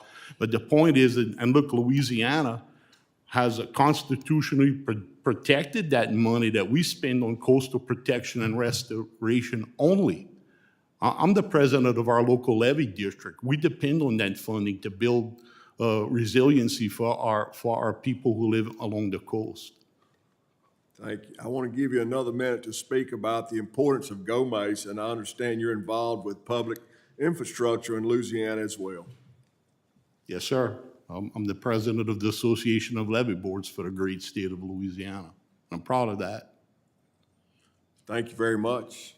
I now recognize Ms. Ansari for 5 minutes. Thank you. I want to thank you, Mr. Phipps, for attending our hearing today. I do believe there's some important context that is missing from our discussion of this bill and the expansion of your Bull Mountains mine. First, I'd like to enter into the record this New York Times expose titled "A Faked Kidnapping and Cocaine, a Montana Mine's Descent into Chaos." For those who aren't familiar, this expose is written about your coal company, Signal Peaks, and details some extremely concerning behavior from previous executives. Mr. Phipps, yes or no, is it true that 9 executives of Signal Peak Energy have been convicted or charged as part of a scheme involving embezzlement, bribery, and a faked kidnapping? That was prior to my time, and I don't believe it was 9. Say yes or no. That's my answer. All right, it is a yes. Is it true that a former vice president of Signal Peak pressured, bribed, and threatened workers not to report injuries that they suffered on the job? That was before my time at Signal Peak Energy. Is it true? The owners of Signal Peak Energy did the right thing when they found out about this behavior. It's They a yes or no. cooperated with Mr. authorities. Phipps, it's a yes or no question. This was before my time. All right, it is a yes. And 3, is it true that a United States attorney stated that Signal Peak's actions demonstrate, quote, utter disregard for environmental and worker health and safety standards? No, Signal Peak currently complies with all federal and state laws. Is it true that a United States attorney stated that this happened? Yes or no? Prior to my time, I don't know. Kind of bizarre that you don't know much about your company prior to your time, but Signal Peak was fined $1 million and sentenced to 3 years of probation for violating environmental and safety regulations. This is the kind of company that Republicans want to sell off our federal lands to without proper review, especially of the climate impacts. Frankly, I think that's a disgrace and the American people deserve better. Mr. Helton, I want to thank you for your many years of federal service. Congratulations on your retirement. Thank you for taking the time to be here today. The bills on today's agenda are part of a significant action to expand fossil fuel development, especially offshore drilling, across federal lands and waters, all under the guise of a so-called energy emergency. But the United States, as you know, is the largest producer of oil and gas in the world. We're producing more than any other country in history. We're also a top exporter, which does increase our energy costs here at home. Interestingly, all of the coal from the coal mine I was just asking about is exported to Japan and Singapore. Mr. Helton, if we significantly expand offshore oil and gas, especially in places like Alaska, where is that oil most likely to go? And what are the risks of transporting that oil and gas if it might, for example, head west to Asia? Thank you for the question. I'm not sure exactly how the oil will be transported or where, but my suspicion is that much of the oil will be exported, especially from Alaska. There aren't the routes of transmission to get the oil from the Chukchi Sea and Beaufort Sea currently to the Alaska pipeline.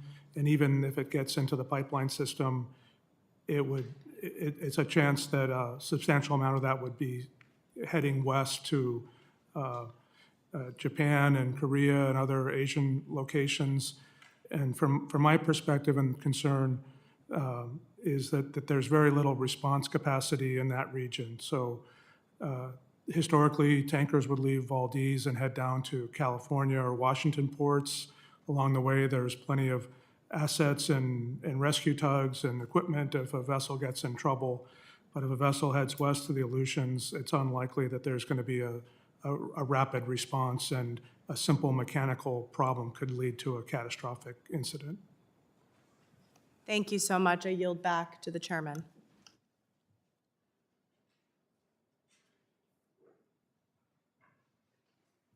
Representative Downing, you're up for 5 minutes.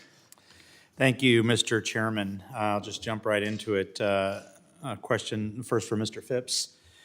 Can you start by explaining the long history of the Bull Mountains mine and how it has contributed to the region's economy over the years?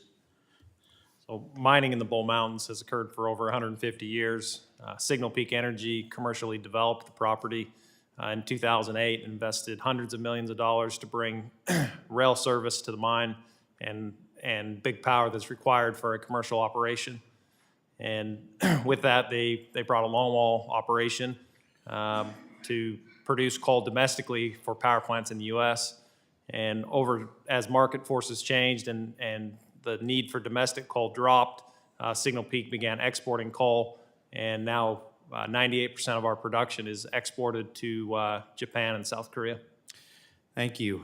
Signal Peak has made significant contributions to the community in Muscle County and beyond. Can you speak to what is at stake for local schools, public services, and charitable programs if the mine were to close? In addition to the extractive taxes and royalties that we pay, we also contribute to Muscle Shell and Yellowstone County. Signal Peak has a community foundation where we donate millions of dollars to the community that can go to anything from fire trucks to playgrounds for kids and youth baseball. We also have an endowment where we award scholarships to any student from Muscle Shell County that wants to do secondary education. And then we've also done a large project recently in Yellowstone County where we've made the largest donation to the city of Billings to construct an ice rink for the community. Thank you. The federal sections are relatively small here. So why is access to this small area of federal coal so critical right now? And what would happen to the mine's operations and workforce if H.R. 931 was not enacted? We have enough coal reserves to remain operational through the end of the year. Our mine is shovel ready, ready to deploy our longwall into this federal coal at the end of the year. But we also have to develop ahead of the longwall with our continuous miner units. So we'll begin winding operations down at the end of the year if we don't receive approval to mine. So what does that mean to workforce? How many jobs are lost? What happens there? It would probably be 85% of our workforce. Thanks. Some of the language was included in the reconciliation package the committee's advanced. So why do you believe it's still necessary to move H.R. 931 as a standalone bill? When we were in front of Judge Malloy on this case, OSM represented to the court that they could have the EIS completed by July of 2024. We were asked if the operation could remain open during that time, and our answer to the court was we could remain open. However, it had to be done on time. Well, that case has since closed, and now OSM has failed to meet their end of the deal, and we're stuck holding the bag and have nowhere else to mine. Thank you. Just in closing, obviously, this operation is important to Muscle Shell County. It's important to Yellowstone County. It's important to the state of Montana. It's supporting schools, charities, families. These are high-paying jobs that are spending money in these communities. This is incredibly important. And my understanding is if operations have to stop at these federal sections, that a lot of this coal will be essentially sterilized and unrecoverable, at least not economically. So just want to point out how important this is to the communities that I represent and to the state of Montana. So on that, Mr. Chair, I yield. Thank you very much. Chair now recognizes Representative Rivas from California's 29th for 5 minutes. Thank you, Mr. Chair. I'm glad to see the bipartisan reauthorization for the National Landslide Preparedness Program. the National Earthquake Hazards Reduction Program and the Volcano Early Warning System Program, all on today's agenda. These programs provide critical services to our constituents and help us better understand national disasters so we can mitigate risks and prepare in advance. This is especially relevant for my constituents in the San Fernando Valley of Los Angeles who are at risk of experiencing earthquakes and landslides. Just over 30 years ago, the Northridge earthquake devastated the San Fernando Valley, killing 58 people, injuring 9,000, and displacing 125,000 residents. Dr. West, can you describe how the National Earthquake Hazards Reduction Program can help us both mitigate and respond to disasters like the Northridge earthquake?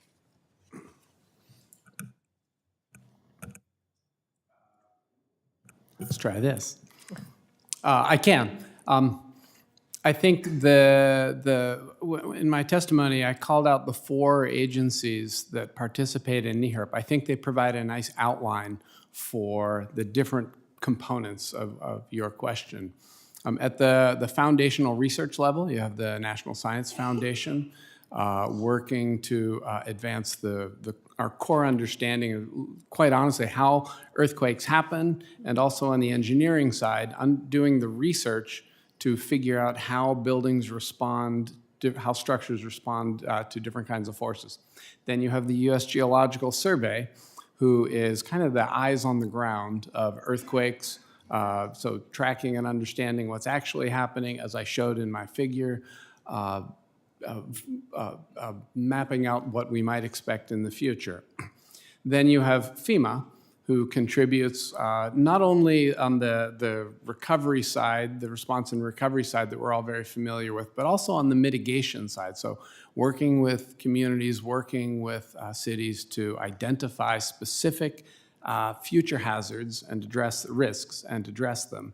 Then you have the National Institute of Standards and Technology, who really takes a lead in coordinating those groups, but also in translating those things into building codes. So all of those pieces come together, I think, to reduce the risks from earthquakes.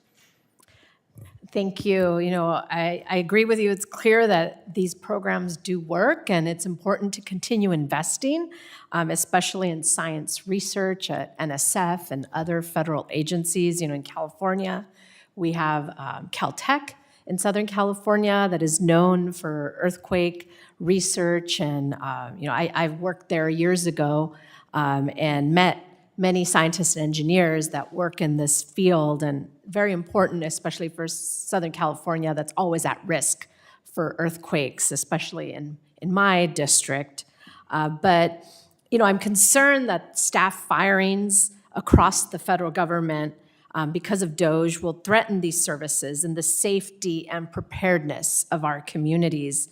We're already seeing changes to our emergency alert system, you know, thanks to these DOGE firings at NOAA, which plays a key role in safeguarding our communities from natural disasters before and after that they strike. In fact, the National Weather Service is no longer providing weather alerts in languages other than English, and this is another attack from the administration towards non-English speakers in this country. We need everyone in our communities to be safe and to know what to do in the event of a natural disaster.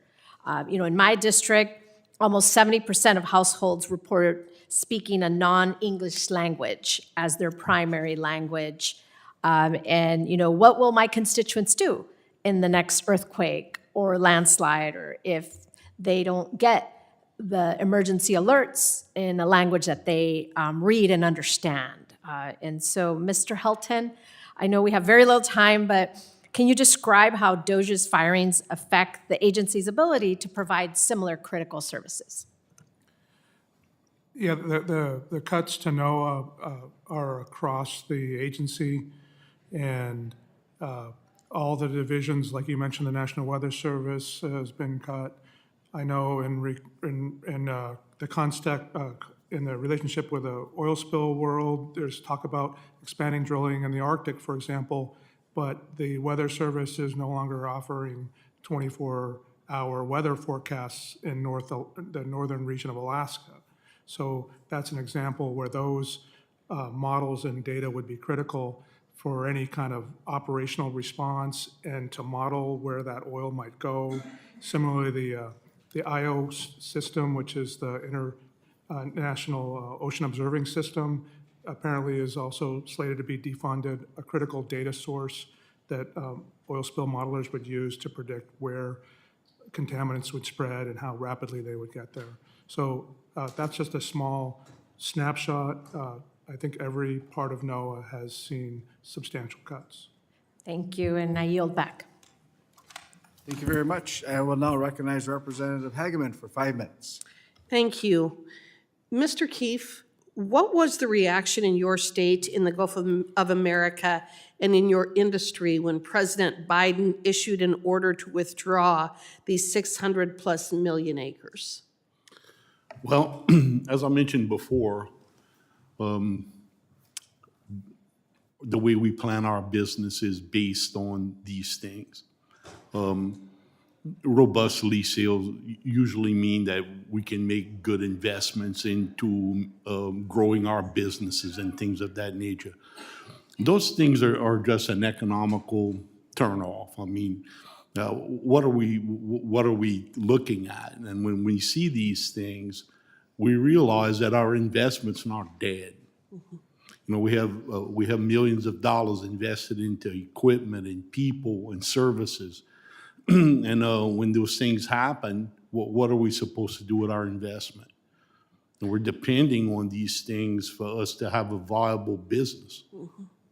It actually produced something that the rest of us need, correct? Well, as I mentioned before in my testimony, I don't know anywhere in the world where you wake up and people demand less energy. Everybody wants more and more and more energy, and we should be working every day to figure out how to produce those things in a responsible way. Well, we're using more energy today than we used yesterday, and tomorrow we will use more energy than we use today. That's just the reality of the situation, isn't it? The study that I've been doing shows that by the year 2050 that we're going to have a demand that's going to increase by 50%. Okay. Luckily, because of the change to President Trump's pro-energy agenda, this withdrawal that President Biden attempted to do was reversed 14 days later, so it was only in place for a short period of time. In that period of time, did your industry suffer any harm as a result of the withdrawal? Could you repeat that again, please? I'm sorry. Sure. Did you suffer any harm during the 14-day withdrawal, that withdrawal was in place under President Biden?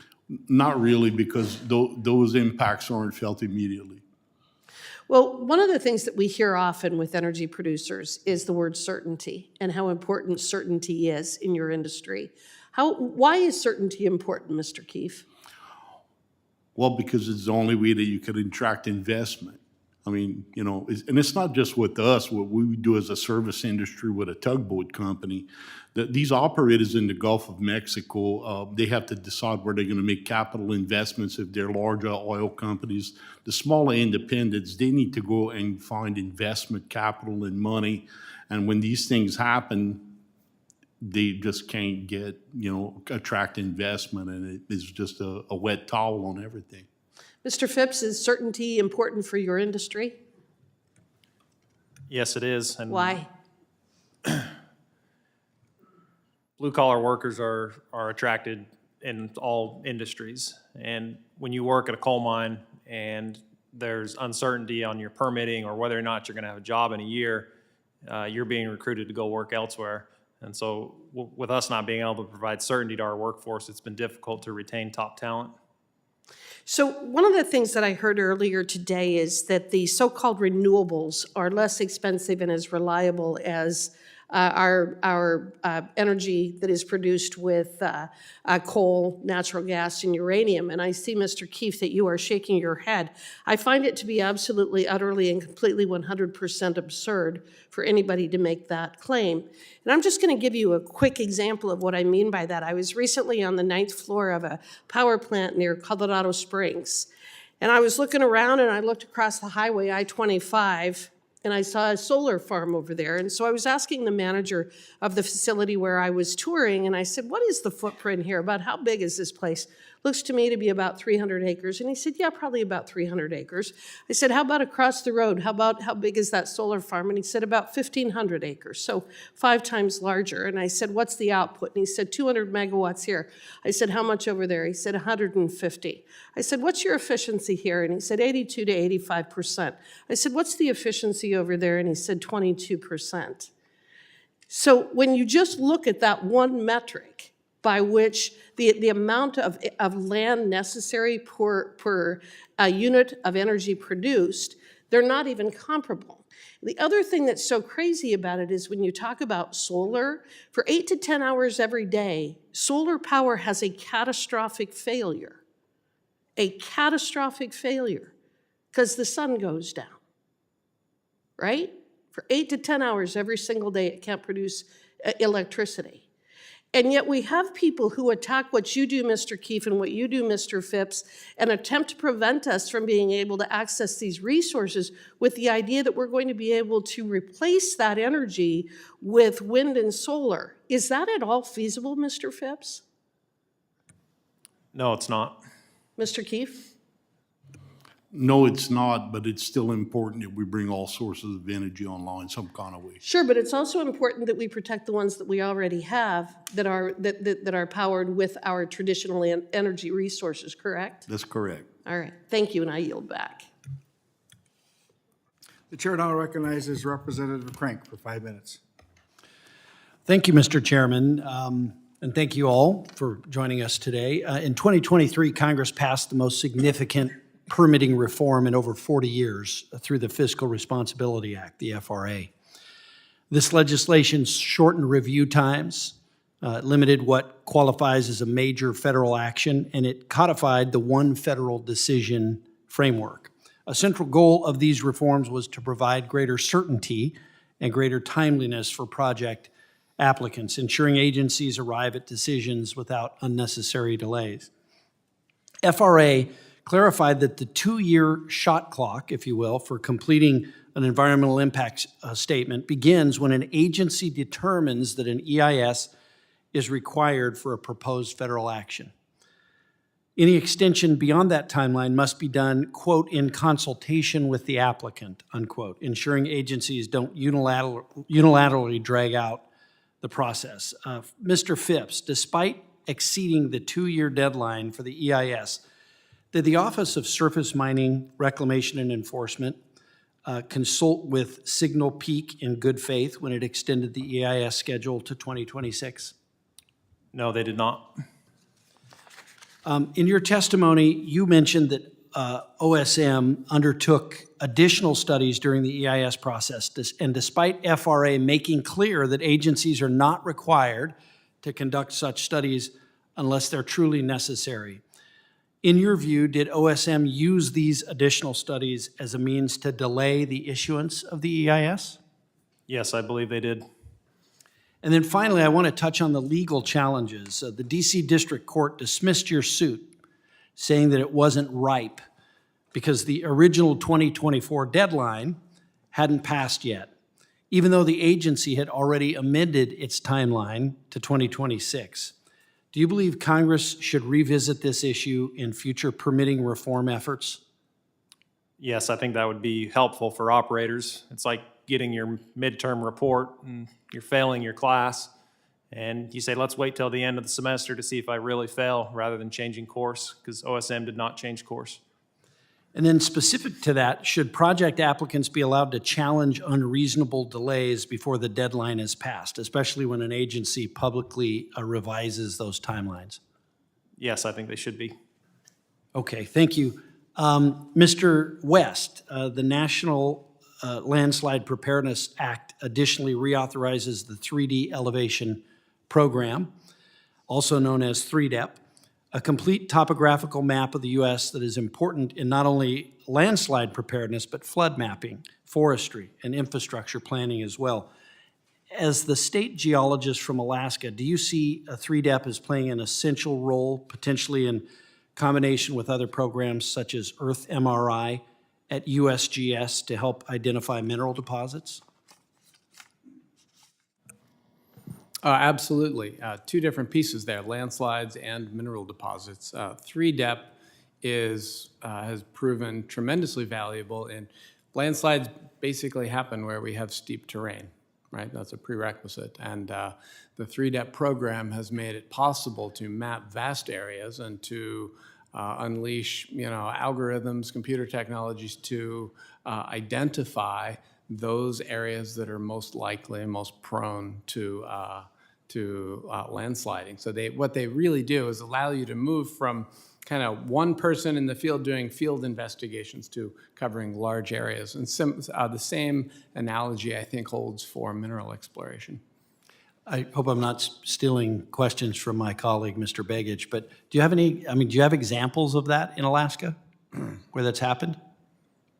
Or where you've used 3DEP? I'm a seismologist. I can't comment on exactly which data sets were used, but the USGS has just recently completed a widespread survey of landslide risk around the Prince William Sound area, which was premised very heavily on topographic data sets. I am not in a position to know whether or not 3DEP, which portions of that were 3DEP informed. I'd be happy to follow up. Okay, that's fine. No, I appreciate that, and thank you for your answers. And with that, Mr. Chairman, I yield back. Thank you very much. I'll now recognize Representative Begich from the great state of Alaska for 5 minutes. Thank you, Mr. Chairman. Mr. Chairman, before I begin, I ask unanimous consent to enter into the record a letter addressed to the chair and ranking member of this committee, signed by over 460 individuals, including leading experts in earthquake and volcano science, engineers, and members of the private sector, expressing support for the reauthorization of the National Earthquake Hazards Reduction Program and the National Volcano Early Warning System. Without objection. Thank you. Dr. West, with over 50 active volcanoes in Alaska, many directly beneath major air traffic corridors, do you believe the federal government has appropriately prioritized volcanic risk in its hazard mitigation strategy? And as a follow-up, what role does the reauthorization of NVUs play in ensuring aviation safety and economic continuity for both Alaska and the broader U.S. economy? In my opinion, the previous iterations of NVUs, which date back, I don't remember the first year, I want to say the early aughts, actually demonstrates Congress's recognition of the problem. There's, of course, more work to be done. We have not completed the full build out the full suite of tools that would be available under NVUs. But I think it'd be wrong I certainly wouldn't want to suggest that it's a hazard that's been ignored. And do you believe that the NVUs work products help to ensure aviation safety and economic continuity? And can you speak to that as it relates specifically to Alaska? Without a doubt is the short answer. And the long answer is the ability to forecast where ash might occur in the air is pivotal in identifying regions where planes shouldn't be flying, where we might want to avoid, but also when eruptions occur. A lot of things happen very, very quickly, right? There's all of a sudden there wasn't ash in the air, now there's a huge area that is. So putting that together with weather patterns and understanding where that ash is going to go. I live in Fairbanks, hundreds of miles north of the Aleutians, and we have flight routes impacted by ash. So those products are tremendously valuable. I might have strayed from your question. No, that's great. And I think it's worth mentioning, just for the benefit of others and for the committee, Alaska has one of the busiest cargo airports in the world. I believe we're number 3 right now in terms of cargo air traffic in Anchorage. Many of the flights that originate on the West Coast going to Asia fly directly over Alaska on the Great Circle route. So it is absolutely important that we have this capacity, and it's a funded capacity.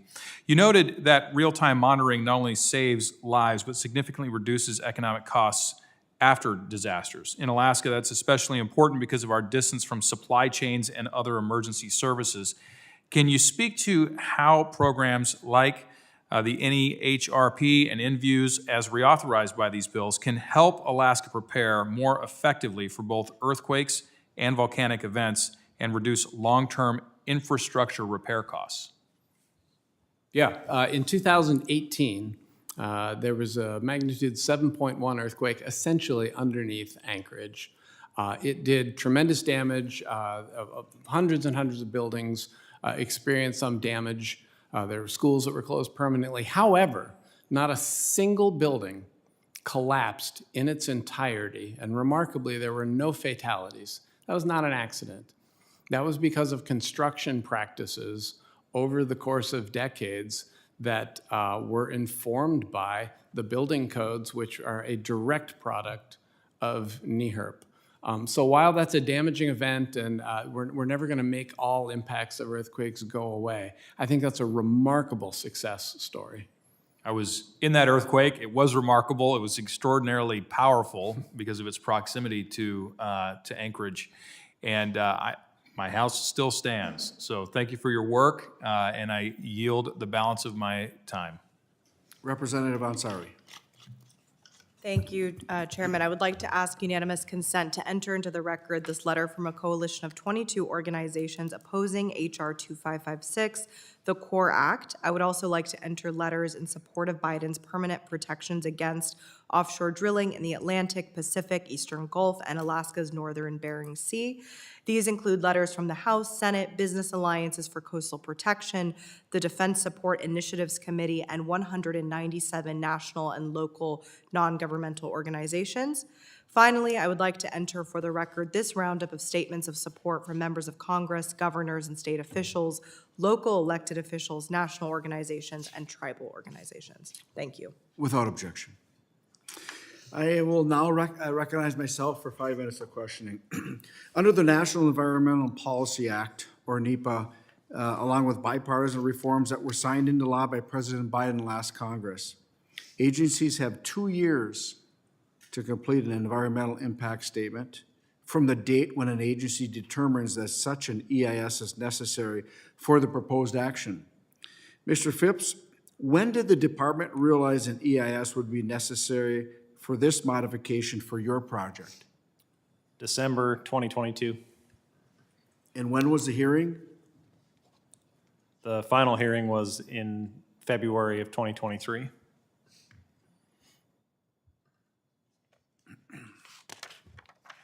Did the department start the EIS process on that date? We started the EIS process, selected a contractor. We were given a schedule that the EIS would be complete by July of 2024, and time again, every time we met, the schedule would slip by 1 month, 2 months. Pretty soon, the schedule slipped all the way until 2026. Why do you think that happened? I believe it was intentional. And the law says, for the Fiscal Responsibility Act, for an environmental assessment, it's a 1-year shot clock. That's law. And for an EIS, it's a 2-year shot clock. That's law. We know that the Biden administration took that as recommendations, and it's unfortunate. When did they start? So the notice of intent was in August of 2023, after months and months of delaying just to get the notice of intent out. So they officially started it in December of 2022 when they notified Signal Peak and the court that an EIS needed to be complete, but it wasn't until August of 2023 where they officially did a notice of intent. But the Builder Act says the earlier of the two. How many NEPA reviews have you completed for this specific modification? This is our fourth. This is your 4th NEPA review for this modification? That's correct. And how long has this process taken overall? The initial leasing of the coal was in 2011, and we began mining federal coal in 2015, and constant litigation has been on and off, where they've been successful on some areas, but they've also been denied on others. But it's been constant litigation for a decade. That's really uncalled for.